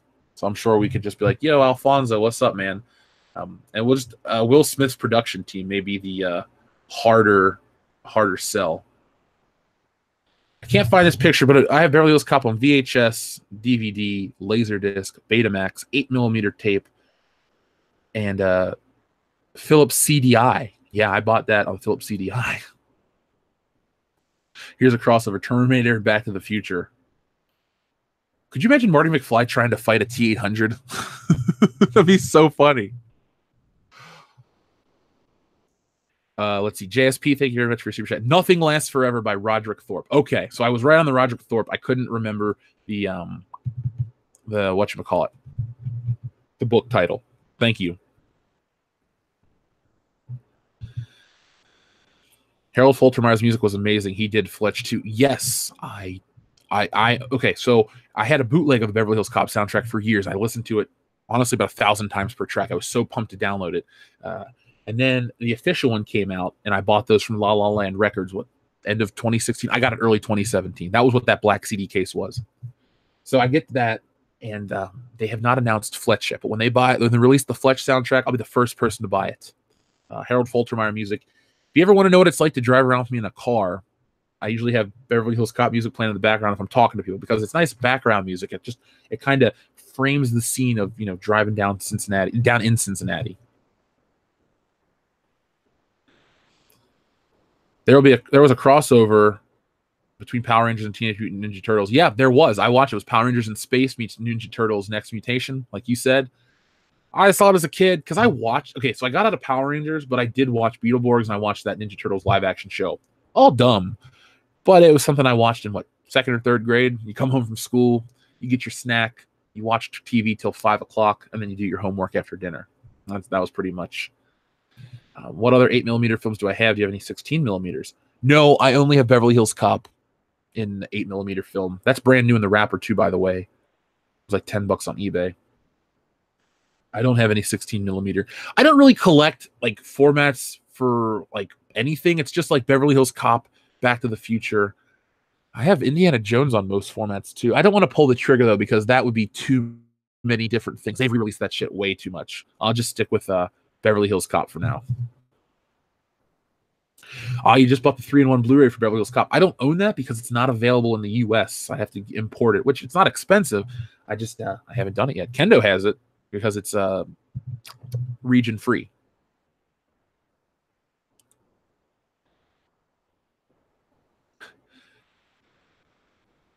Let's see. Crossover The Last Jedi with Back to the Future, where Marty goes back in time to redo the movie. That'd be fun. So now, let's say, so he rolls up. Oh, I got it. So Marty and Doc accidentally travel through time. This sounds like a Rick and Morty plot, but Doc and Marty go through time and accidentally appear inside of the studio while they're making the last. Ryan Johnson's about to sign the contract, and the DeLorean smashes him into a million pieces. And Doc gets like, "Great Scott, what have we done, Marty?" He's like, "Oh no, Doc." And anyway, somehow Doc Brown signs on to make The Last Jedi because Disney's desperate at this point. So we get actual science in the movie. That'd be kind of crazy. How about Michael B. Jordan for Grand Admiral Thrawn? Sure, Michael B. Jordan. Everything B. Jordan, according to our friends, the Mad Meme Maker. Everything B. Jordan. Jesus A. Sabalos Jr., thank you very much for your super chat. I was always upset they never released a separate theatrical score for Spider-Man 3 like they did for 1 and 2. I liked the variation of the opening. The Christopher Young, I believe is his name. Yeah, Spider-Man 3's opening score was pretty legit. I definitely like the symbiote music, like da-na-na-na-na. I thought that was really neat. Spider-Man. I'm surprised Spider-Man 3 never got a soundtrack. I don't own the other ones though either. But I would I'd listen to it. Because I know the one that they did release, music from and inspired by Spider-Man 3. I hate that. Inspired from. Where do you get the inspiration? Is it because your company's library owns some songs that you can put on a soundtrack for free? Like, oh, people like the Flaming Lips. Oh, okay. There you go. Yeah, I would prefer the original score. I hate when movies you love have music that you can't get. Like I used to listen to Beverly Hills Cop, like sound effects at the end of it, like gunshots would go off during certain parts of the song. Now I got it, and there's no sound effects or anything. It's just perfectly clean. They need to do that for everything. There's a market out there for film music. Just don't expect $1 billion from a score soundtrack in the sales department, and you'll get it. Like they did the Miami Vice complete recordings. I listened to that. I listened to all kinds of stuff. Beetlejuice would be one I should get if they have it. I like the Beetlejuice music quite a bit. But also, so much of Beetlejuice is like Harry Belafonte and all that stuff, that Calypso music. Yeah, the extra symbiote part was great, says Jesus De Sabalos Jr. I'm glad we agree, man. So much fun.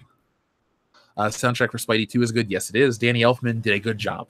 I like the Spider-Man score, especially the theme, the opening music for part 2 over the one from part 1. Because the one in part 1 just kind of goes and it just keeps continuing, but they cut in the Doc Ock theme with part 2. See, that's another thing. They don't make movies like they used to because theme songs aren't as much of a thing as they used to be. And it's important to the theatrical presentation. I know everyone out there has a favorite movie theme song, be it Superman, Spider-Man, Batman, Star Wars, Indiana Jones, everything. I do appreciate a film that starts out with its theme or has a theme and keeps it. Avengers kind of has that, so I can't really take that away from that one fully. But The Goonies has a theme song and a score. Like everything had a score. Back to the Future, which you wouldn't think a movie like that would have a score, has a fantastic score. That was one of the reasons Robert Zemeckis wanted it, to add some gravity to the weight to the film. It has this big epic score that rivals Star Wars in some ways. I'm not saying it's as good, but it's technically so good. It's not as memorable or thematic. The Back to the Future theme, though, is as good as the Star Wars theme to some people. I love it. But yeah, just pump out more music, man. More music. The Ghostbusters soundtrack was that Elmer Bernstein. Folks, when you get off the show this morning, do me and yourselves a favor. Go listen to a song called Bustin'. Just type in the word Bustin' in YouTube, and you're going to find a picture of a floating Ray Parker Jr. head. Watch that, and then tell me what you think of it later. That's your homework for the weekend. It's only 3 minutes, and you're going to love it. Yes, Jesus, I agree. I like how he varied the opening as well. But Danny Elfman didn't do the score to Spider-Man 3. A different guy did. That's why it sounds completely different. I believe his name was Christopher Young. But, yeah, right? Just want to make sure I'm not saying some bullshit. Let's see. Yeah, Christopher Young, did the score.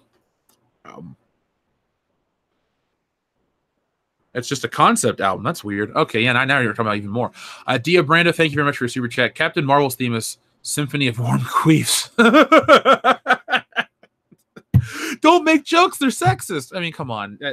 That's just a funny little joke. But thank you, Dia Brando. Let's see. Everyone wants to see the movie Christine redone closer to the book. The original was too much like Maximum Overdrive. Maximum Overdrive is crazy. If there was a movie called Cocaine, or a movie made on cocaine, it would be Maximum Overdrive because it was done on cocaine. There is no Dana, only Zool. We did a Ghostbusters watch party once right after Star Wars. We're gonna do it again though because it kind of connected with Star Wars. So if you want to hear it right now, it's on the channel. Go back and listen to it. It wasn't Elfman. 11 years later, I only now learned the truth. Yeah, Jesus. It was Christopher Young because I believe Danny Elfman and Sam Raimi had a falling out. Like Sam Raimi told him what he wanted, and Danny Elfman's like, I'll do it my own way type of thing. So they creatively butted heads, and nobody won. Tina is a huge soundtrack buff. They don't write them like they used to. Not like Williams, who was a throwback to old Hollywood scores of the 30s, 40s, and 50s. When we do some more video production stuff, I'm going to do I'm not as proficient in the keyboard as maybe an EVS, but I do know my way around stuff.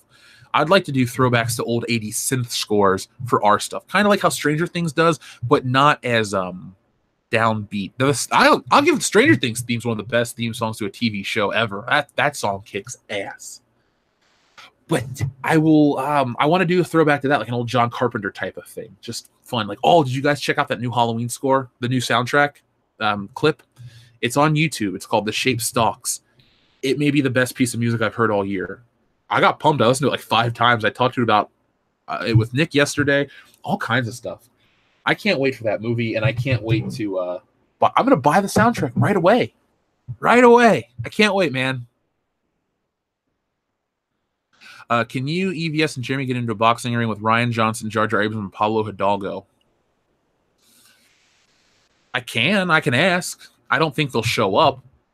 It would be much more of a fair fight if it was me versus the 3 of them. I'm not overestimating that either. I'm just saying I could definitely win. Check out the score to Sorcerer by Tangerine Dream. Aren't the Tangerine Dream scores like? Isn't there some score done by Tangerine Dream that's really hard to find? Like the movie's not even in print. Something like that.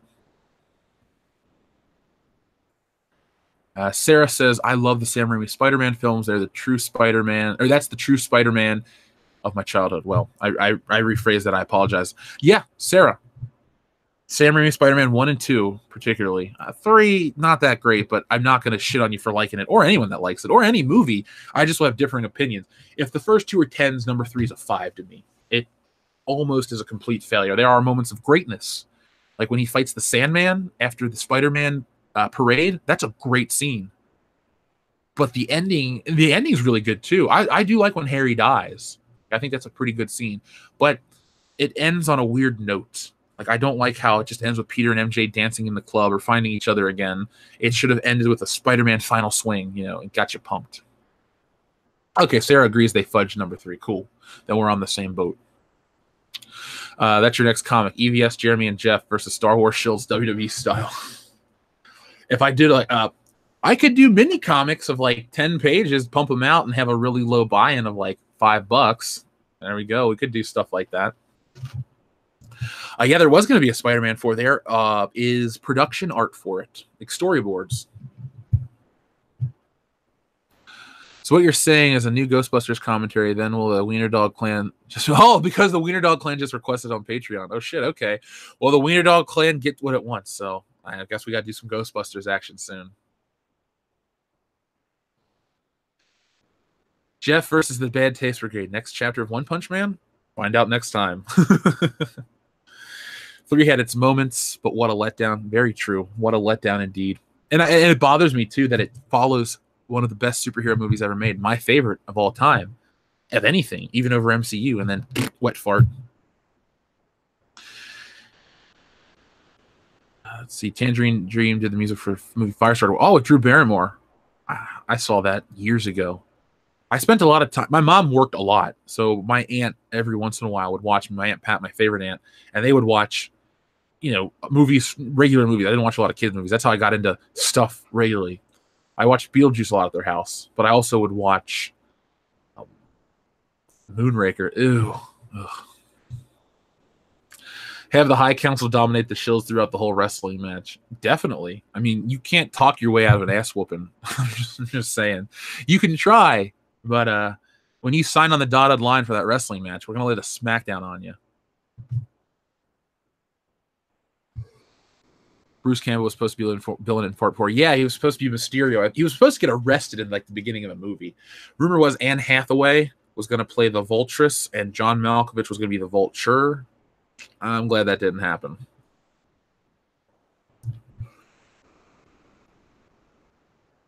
Michael Mann's the keep. Okay. I thought it was something with Michael Mann. I wanted to say Mindhunter, but that's not Michael Mann.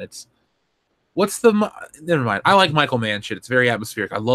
This year I finally saw Heat all the way through, and it was fantastic. I told you guys last week I watched Falling Down. That was my first viewing of Falling Down. It was great. I really liked it. I'm trying to do a new movie a week, and it's really helping me expand my pop culture horizons. This week, and I'm going to go get myself a copy of True Romance and make that happen, finally. Are there any superheroes whose day job is at the DMV? Squirrel Girl? I don't know. That'd be pretty funny, actually. I was hoping for Black Cat in Part 4, as was I. Anne Hathaway is not an ugly woman. I've never said anything bad about her looks or her acting. She's just unlikable in real life, and that's a personal opinion that no one can fault me for because I have to enjoy something. If we go out to a dinner and everyone says it's great, and I find it unlikable, and I say it may be regarded as the greatest meal according to this group of people, but I found it unlikable, I can't be can't disagree with that. You just go, okay, it's fine. You feel that way. That's how I feel. She's a good-looking woman. I just find her completely unlikable. But she would have made a good Black Cat. She made a good-looking Catwoman. That bodysuit was very complimentary. Let's see. Heat is amazing. De Niro's last good movie. I like Ronin quite a bit. Heat was 95. Yeah, Ronin was, 98? 97? I am guilty. I do enjoy Meet the Parents quite a bit as well. We should bring back Celebrity Deathmatch and have Jeff go against Ryan Johnson. I would love that. I would love that.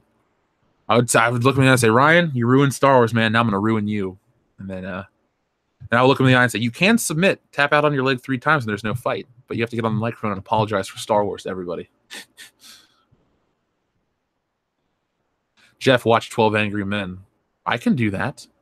I could do that for sure. I'm going to check out on Netflix today what I haven't watched and watch something there so I don't have to go buy something.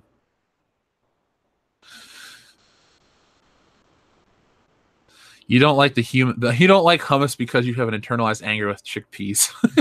I'm glad you guys remember the shit I talk about. I'm like, did I tell them I hate hummus? I guess I have had to, yeah. Oh.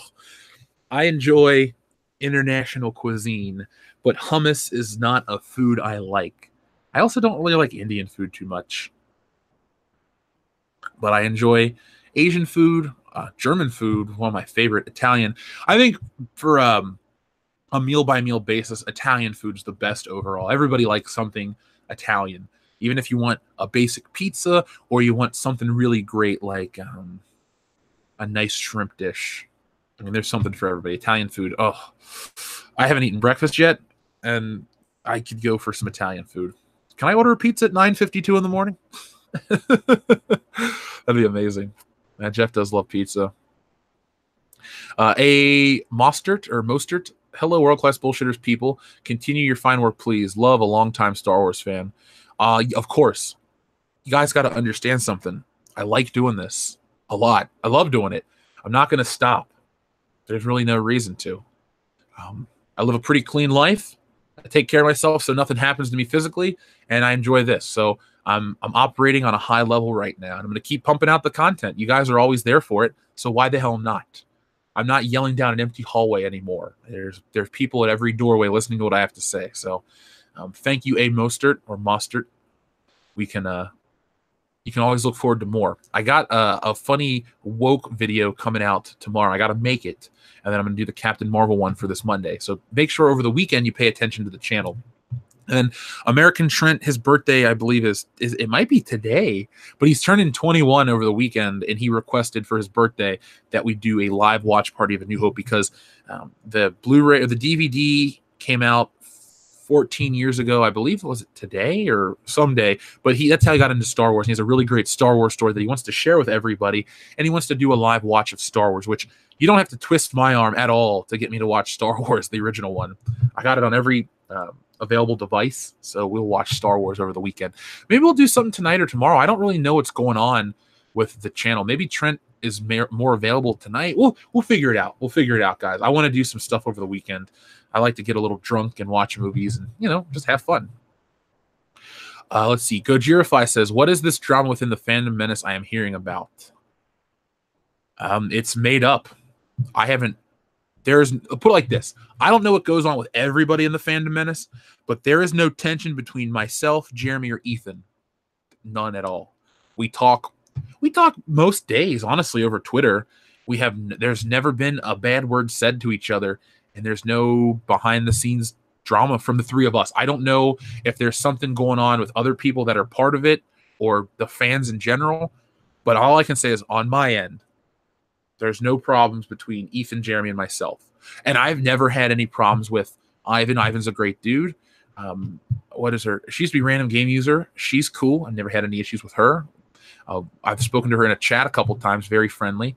Doomcock is always awesome. Never had a problem with Doomcock. So all I can say is that from my end, there's no drama coming out anywhere. So Gojirify, let me know what you're hearing.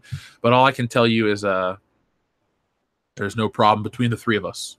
The High Council guys are as strong as ever, if not stronger, because now we have so much to talk about with this Bob Iger thing. So we're all excited. We're giddy. I can't wait for Tuesday. I love my weekends, but I'm looking forward to hanging out with those guys. So Yeah, don't worry. If there's ever any kind of internet rumor that says we're falling apart, come to me because I'm always honest with you guys. I mean, I'm in the fucking thing and there's nothing going on. That's not spin. That's not me trying to hide. It's in the Geeks and Gamers group, Jeff. Well, I can only speak for myself and the guys that are all world-class bullshitters in my interaction with Jeremy. We're cool. Maybe there's a problem between proper Jeremy and Robo Jeremy and Jeremy Osteen and Mario Kart Jeremy and all that stuff. Maybe that's the problem. So, what are some of my most disappointed films you've seen this year? I know this isn't going to be popular. I was disappointed with Ant-Man and the Wasp. I love Paul Rudd as an actor. I think he's fantastic. And talk about a likable person. I don't want to go up and hug Paul Rudd in public because it would be weird. But I would make it be known that, Paul, I think you're a fantastic actor and you're so likable in all the roles you do. Basically, I would tell him straight up, like, your personality is why I'll go see these movies out in the real world. You just come off like a nice guy. Therefore, I want to see all your movies. So that's what I would say to Paul Rudd, because I love Paul Rudd as an actor. I was disappointed with Ant-Man. I wanted more. Maybe because Infinity War spoiled me. I was on this high. Like, you guys don't understand. We may talk about it on the channel, but you don't live in my brain. The build up to that movie was 10 years of thinking, what's next? What's this? What's going to happen? And I don't really watch trailers 10 times to analyze them. The only trailer I've watched more than maybe 5 times is the GoldenEye trailer from 1995. I've watched that hundreds of times. That, to me, that's the best movie trailer ever made. Straight up. It tells the story. You know that there's a new Bond. It breaks the fourth wall. It's so much fun stuff. I love it. Let's see. Tina, thank you very much. You're going to elaborate for me right now. There is some disagreement between one YouTube creator and a writer named Matthew Kadish. They disagree about whether Kathleen Kennedy is leaving, and it's gotten heated. Oh, you mean Matthew Kadish and Ichibaka? I heard about that. Yeah, we talked about that on the High Council. Ichibaka's cool in my book. I don't know who Matthew Kadish is. I really do keep myself out of the drama online. I make myself the most accessible to the people that like the channel. I don't care about the other millions of people that want to be assholes and hide behind a computer. I engage with the people that are cool. So I did hear about that, Tina. I'm not involved. Again, we just keep our nose out of that stuff, and we focus on you guys, and I think it works. We have a winning formula. We focus on you. We make content you want, comics you want, all that stuff, and we continue to grow the channel. Like I said last night, we're going to be at Cincinnati Horror Hound here, and obviously Cincinnati in March of 2019, the 15th through the 17th. So if you guys are local or you want to make the drive up, come hang out. And like I said, it's in my city, so I know all the cool spots. And we may not just go hang out in the hotel, because we're not going to get a hotel. I mean, I live here. Me and the guys may rent an Airbnb to stay closer to the show and not have to worry about being somewhere safe to drink. But we can get a good group meetup. And if you thought the last group meetup was good, if you went, this one will be better, because I'm like, okay, we're going downtown Cincinnati. We're going to hit up Barcade Legacy. We're going to do this. We're going to do that. We'll go get steaks. Just have a fun time. I got a big shout out, though, to our friend Drew from Comics Elite. Dude showed us the best time possible in Indianapolis. Appreciate it. Jesus A. Sabalas Jr., again, thank you very much for your generous super chat. Remember when complaining about Superman needing to smile in Man of Steel was okay? Meanwhile, complaining about Brie Larson needing to smile in Captain Marvel is sexist? Damn hypocrites. Jesus, I will elaborate to a degree on your point or your super chat, because that is a big part of my video coming up, and I don't want to spoil it, because I try to be humble about stuff, but this new video that I'm working on or have written, I stand behind it. I'm very proud of the work. Have you guys ever done something and like the work just flowed out of you? Like you knew you were focused and honed in on something, and the words just came out of you type in, I'm working on it. That is how this Captain Marvel video feels to me. I'm beyond excited for it. It's better than stuff I've been, I don't know. To me, it deserves to be the next million viewed video, like the Kathleen Kennedy one. And that's not a sales pitch. The content is so important. And I hope that you guys take this video that's going to come out in the coming week and you share it out there in the world, because I love comic book movies. I love this community. I love those communities. I don't want it to be torn apart by some blogger with a badge. Not a real writer, not a journalist, a blogger with a badge. And anybody can write a blog. You sign up for a WordPress, you got a blog. You got an email address, you got a blog. Your word doesn't mean shit. You're not as qualified just because you have a blog. And these people that are hired by these garbage tier websites are cheap. You know, I would never work for these websites because it wouldn't be worth my time. Oh, we're going to offer you $50 for an article and your name will get out there. No, thanks. I got my own platform. I don't need you people. So, Jesus, I do bring up the Superman example. And I also bring up how people are critical of Brie Larson because how unlikable she is in the public eye. And you have Gal Gadot, who's smiling and warm and caring, and no one criticizes her as a human being for being unlikable or whatever. So, Jesus, I appreciate this, and I hope I do agree that it's hypocritical, and we will talk about that more. And I hope you're the first person to watch the video because I feel like maybe I'll be talking directly to you. You know, like you've never met me, but you'll be listening to me. I'll be like right next to you, like, all right, man, you know, it's not sexist to criticize Captain Marvel, blah, blah, blah, blah. So, Jesus, thank you very much. Dio Brando says, super chats that says, did you see the video monetization being directly tied to the views on the Slingshot channel? He has proof. Okay. Did you see the video monetization being directly tied to views on the Slingshot channel? He has proof. No, I don't know what you're talking about, Dio Brando. Do you mean like in terms of Captain Marvel or me or the Matthew Kadish Ichibaka thing? If you could just tell me, you don't have to send another super chat. Just let me know what's up. I don't know what you're saying in context, but I don't want you to have to pay to explain it. Just, you know, tag me like other people do. I just want to make sure. Doomcock wants to do a show at the High Council and the Tribunal. Well, Doomcock has been on this channel so many times, and I want to return the favor by going to his channel and helping people find him. So if Doomcock knows how to contact me. He has the show email address. He can have my own email address. I'm not really hidden from people. Doomcock, if you ever hear this man or anybody wants to tell Doomcock, I'll be there, dude. As long as it's not on a Thursday night that it would interfere with World Class Bullshitters or any of the October stuff we have planned for the channel. Or the High Council, I'm there to help you out, man. Me versus Evil Dead would be a hell of a movie. Talking about me, Jeff. Yeah, I would never cut my own hand off, though. But that is my favorite part of the movie, when his hand gives him the finger and walks away. Paul Rudd started acting a long time ago when he was a teen. Yeah, he was in the Super Nintendo commercial. That's Paul Rudd. Stick to my pillars, Jeff. Yeah, always. Always. Stay true. Is there a turkey suit? Will there be a turkey suit? You mean at the convention? The turkey suit is at every show now. That's part of our live show. We are going to start doing live shows. Like when we go to conventions, we'll broadcast. We'll do some fun stuff. So that's going to be great. And the turkey suit is part of it.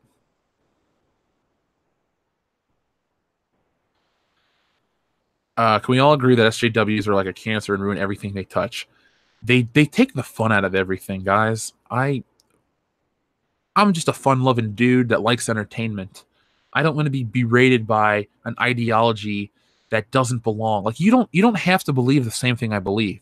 But if a property is about something else, don't try to bastardize it to make it about this social justice cause of 2018. Star Wars wasn't about that. Star Wars already had powerful women. The women in Star Wars had more control over the Rebel Alliance than the dudes. Yeah, Luke and Han were the cool characters, but Leia had she gave the orders on Hoth to the fighters, and then Mon Mothma, was in charge of all that shit. Her and Admiral Akbar and all this stuff.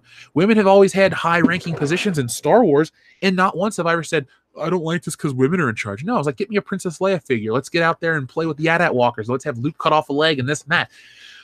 See, that's where the SJW people come in and ruin it, because the things they fought for, like I said last night, they won. Everybody can vote. Everybody can do this. Everybody can do that. Let's stop trying to make it about, you. You want attention because you're oppressed, because you're just whiny. It's not my fault that you don't like other people. Don't lump that or graft that onto Captain Marvel. Don't make it about your insecurities. Let the character who has existed for X amount of years go on and be its own thing. And if it doesn't fit into your narrative of social justice, well, you know what? Your narrative of social justice doesn't belong in the realm of comic books or video games or all that stuff. We have to remember, folks, these things are twofold. They're art and they're also business. Going woke makes you go broke. Woke comic book stores don't work. And artistically speaking, you have to find something that people find appealing or attractive. You don't want to subvert our expectations with these big franchises. Look what happened with The Last Jedi. And if you do subvert expectations, you want to do it positively. You don't want to feel duped. Imagine if you bought something like, I don't know, let's say you went out and bought a book from Stephen King, and it says, dedicated to my wife or whatever, and then it's just all empty pages. You would have been duped and you'd be pissed. You wouldn't go, ha, he's a genius, he pissed me off. No. You don't want that kind of stuff. So that's what happens. Gojirify says it's called being in the zone. It feels great. It does feel great in the zone, to be in the zone. It's very, it almost makes me feel, it's almost like validation that I'm doing the right thing. I'm on the right path. So yeah, being in the zone is great. I love it. Like they say in that old YouTube video that no one here has ever seen called My New Haircut. The guy goes, not now, Chief, I'm in the fucking zone. That is how I talk about certain things in my head. Not now, Chief, I'm in the fucking zone. Let's see. Who had sent? Okay, so it's Dio Brando that sent in the super chat. Let's see if Dio Brando elaborated before I go off the air, because I don't really want to, leave him hanging. I might go an extra few minutes. I don't have anywhere I have to be right now. I'm kind of having fun. We're in the groove. We're nice and relaxed. Is there another High Council tonight? If so, what are we watching? I haven't heard anything back. Nothing's really been confirmed. I know we did the Star Wars Christmas or holiday special last week. We rotate. It's technically supposed to be mine. But if Jeremy wants to take Ewoks this weekend, if we do it, I'm taking Solo. Because in terms of our three, it would be back to me. Therefore, I would take Solo. Jeremy would get Rogue One, and Ethan could get whatever he wants. He could do all the Caravan of Courage or all that stuff. Or we could then we would actually roll with the prequels. So then Ethan could get his choice of the prequels, and we would do it in that order. So if he wants Revenge of the Sith to watch the best one, he can. So yeah, we just agree. We rotate like the High Council rotates each week. I'm happy though. I get double High Councils in the month of October. So 2 days after my birthday, I get to do the High Council again. So I'm going to talk about how drunk I was and how well Stealing Solo did. So be prepared for the October 23rd episode of the High Council. I'm going to send Jeff the Dynamo suit from Running Man to wear on a live stream. Sure. Who wore it better, Mon Mothma or Lady Galadriel? I'm going to go with Mon Mothma because I don't know who Lady Gadriel is, or Galadriel. Stealing Solo idea. Publisher icon will be Dion in a turkey suit and a Santa cap wielding shotgun. That would be pretty damn funny. I was looking for a publisher icon, but since I'm going to do the parody cover of the toy box, I might come up with a spoof of the old Kenner LP logo because it's fun. I plan to introduce my parents to the Evil Dead movies from 81 to 96. By the way, who's frustrated? Is Doomcock frustrated because he doesn't have more subs? Because he definitely deserves them. If you're out there listening to this morning, take my word for it. Doomcock deserves your subscription. He's really, really funny, and he's really, really entertaining. The dude is like a walking encyclopedia of knowledge and entertainment, and he can do voices, and they're good voices too. And he can sing. He's like a consummate entertainer. He's a great dude. But Gamepad, you said you're going to introduce your parents to Evil Dead. May I make a suggestion? If your parents aren't hardcore horror fans, show them Part 2 first, then Army of Darkness, and then if they liked what they saw, show them how it started with Evil Dead 1. Because Evil Dead 1 and 2 are so similar, and I don't really like Evil Dead 1 that much. I respect it. I own it on Blu-ray. To me, it's the biggest achievement because it's, what Sam Raimi really did first. But man, Evil Dead 2 is just perfect. I love that movie. Ghosty Ghost sent in a super chat. It's just $5. So thank you very much, Ghosty Ghost. I appreciate that. Has Jeff ever eaten at a Wahlburger? If so, was it good? We just got a Wahlburger here in town, and I haven't been yet. Superfan Adam Shawhan. So let's see. YouTube, if a video gets demonetized, the views also fall drastically. Yeah, they do. Believe me, I know. I'm trying to fight with this stupid company that claimed a copyright on, you're putting a song from this band in it. It's not even in there. I've never heard of the fucking band. The Period Surfers by Argus. Who the hell are they? They're not in my videos. Sure as shit. I know the rules about the music. I don't play with that stuff. So I want my views back. I worked hard to make that video. It's the Star Wars toy one that we all liked from Ollie's, where I went and filmed all the shit. That's an important video. That's some garbage. I'm not trying to sound funny or bitch too much, but if need be, I will send them a message every day for a week if it doesn't get resolved. Then if it doesn't get resolved, I'm going to give you guys the contact information. I'm going to send a message every hour. They will hear, I want my shit back. I didn't take it from you. Don't take it from me. Let's see. Who else popped up? We had a super chat from our friend Alex Gee or G. I apologize. Just one day, let me know, and I'll get it right.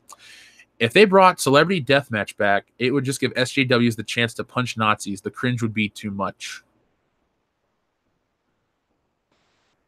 Yeah, realistically, it is. I guess that's one of those things that should live in the past, kind of like an Al Bundy.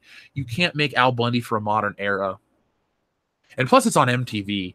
Maybe if you had the entertainment equivalent of like the anti-SJW, because like MTV did that whole Dear White People thing and all that shit, or Dear White Men. It just came off in bad taste. It's not about racial division, it's about racial unity, and we have it. Everyone's cool. People in this chat come from every walk of life. No one is discriminating. I read the chat. People are cool with each other. MTV likes to think the opposite, and that's why your views are down and people don't care about MTV. You don't have you don't play music, which is fine. I get it. YouTube exists for that shit. But you also don't have engaging shows. You couldn't bring back Beavis and Butthead. It didn't work because your fucking platform sucked. Snooki's stupid. Teen Mom's dumb. 16 and Pregnant, all that crap. It's the shittiest TV channel. So MTV doesn't deserve to have Celebrity Deathmatch. Maybe another show like that online would be funny. But it would be an excuse for SJWs to punch a Nazi. So, Jeff, will you and World Class Bullshitters travel outside of the USA? If so, go to Asia. Yeah, we'll eventually go there. I consider this our first year of success. So the more we grow, the more places we will go. There you go. It rhymed. Definitely want to visit Asia. I really want to go to Japan. Japan has now become the #1 place on my list of places to visit. It'd be interesting to see how the people react to a man of my size. Plus, I like the entertainment they produce, and it would be a lot cheaper to buy all those action figures. So that'd be fantastic. So yeah, there was a remake of the first movie back in 2013. I saw that in theaters. I went to New York City for WrestleMania 29 with Joel and Dan, and we had plenty of time. We went up for 5 days, and one of the days we went to the Quick Stop and Jay and Silent Bob's Secret Stash, and then we drove around and we went to a mall and saw Evil Dead there and ate dinner, and it was a good night. The movie is all right. Not perfect, but not terrible either. Party Alm Savi says, taxation is theft. Is that what I came into? No, I was complaining that some bullshit company is trying to say I used their music in my video, which I didn't, and I got demonetized on that. I didn't get a copyright strike, but they said if you don't do anything about it, it's not a problem. You know what the messed up part is? When I try to dispute it, YouTube says you can't do anything because this video has already been deemed whatever. So that seems kind of sketchy. So that's why I'm going to contact those people constantly. Let's see, people are like in Japan. I'm going to Japan soon. I play bass in a Japanese rock band. Oh, Grant Smith bass. I'm jealous. If you ever go to, what is that? Akihabara, the place where they sell the toys and video games. I don't know if that's the name or I'm properly saying it. If you go there, snap some pictures and send them to us on Twitter or Facebook. I just want to look. If you guys travel and want to send us like a pic and tag us in something, awesome. When I do launch our site and people buy shirts, I got a whole system in place about, wear your shirt at a convention or around the world, and we'll make you listener of the week and send you a free gift and stuff like that. Have I ever seen Spirited Away? I have not. That's Miyazaki, right? I have not seen that film at all. Some of the anime that I watch is usually more adult themed. I don't like a lot of whimsical stuff. I don't find myself to be a realist or lacking in imagination, but nature and that kind of whimsical stuff never appeals to me. If you look at my shelf full of movies, you don't see a lot of fantasy and stuff like that. It's very grounded in the real world. Now, there can be outlandish situations, but even something like Star Wars is very grounded. They talk about things that we can relate to. Maybe they talk about parsecs, but they also refer to other units of measurement or distance or time and stuff that we can relate to, or money, credits, stuff like that. Stuff we can understand. It's not like, not until the prequels do we get into Dactarians and all that other shit. Let's see. Correct. It is Akihabara, by the way. Do you watch Your Name? That movie has the highest view / listed soundtrack in Japan. I've never heard of it, but I'll take a screenshot of your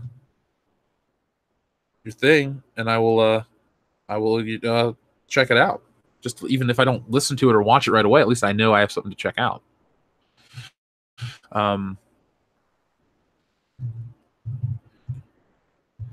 See what was it? Whenever I upload stuff, Need for Speed 2000, my video claims Muddy Waters, Hoochie Coochie Man for Young and Beautiful by Elvis Presley. Like, what the fuck? The funny thing is, I used copyright-free music. It doesn't even have words. This song is a punk rock song with words. It's that elevator music I use. That do do do do do do. I have it on tons of videos. What the hell? So let's see what else we're talking about. Ever see Fist of the North Star? Yes, I have. Yes, I have. We should look into having Geekdom 101 as a guest on the High Council. All right, I will. Let me write that down. I got a new pencil and I got a new notebook. 101. Okay. Okay, so Akihabara is electronics. Nakano is collectibles. Well, I'm going to go to both of those places with money. Now, I don't think I'd buy a lot of electronics because we get the same stuff here for the most part. And I don't know what's region free and what's not. But if there's ever a store just called SH Figure Arts, the store, I would go bankrupt because I'd be like, oh my God, they got this and that and this and that. And I would go nuts. Fisting of the North Star. That's a movie I can get into. See, I would not classify Spirit Away as whimsical. First half's pretty grim. Is it the girl with the witch and the hotel and all that stuff? Am I thinking of the right movie? Could Mundane Matt have tagged you with a copyright strike? Possible. I didn't get the thing is, I didn't get a copyright strike on the channel because I didn't do anything wrong. But it tells me who. Actually, no, it tells me who did it. It says Sound Note by way of Nosebleed Records or something. So I definitely am fighting this one to the end. I didn't do anything. I don't know who these people are. So I will make it be known eventually. If I have to keep contacting them every minute, there will be a point in time. I didn't do anything. Don't fucking penalize me for nothing.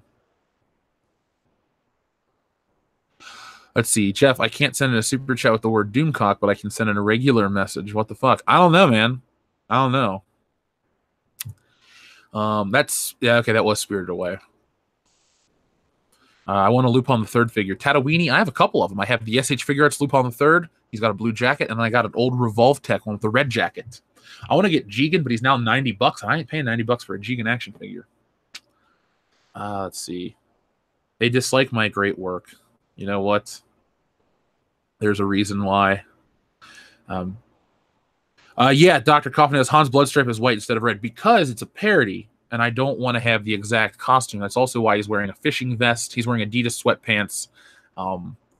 Like I said, it's all to play within the rules of parody. I can't like put Darth Vader in there and make a joke and say it's parody. I kind of have to, it has to be making a statement about Star Wars, not, the whole world is Star Wars. Like, you can't use the Star Wars lens to make a commentary about the whole world. That's satire. But I can use Star Wars to make fun of Star Wars. That's parody. So that's why the colors are very deliberate. It's not meant to be. Look at his hand. He's not actually holding the Han Solo blaster proper. It all plays into the story. This isn't. It wasn't built of me trying to avoid any problems. It's all part of the plot, which. This plays into the plot, which plays into the joke, which plays into something of the resolution, which plays into the final part of the story, which you guys will never see coming. That's all I can say. What about Everybody Wants to Rule the World? It's a great song. Yeah, it's my favorite song. I will go listen to that after I go off air.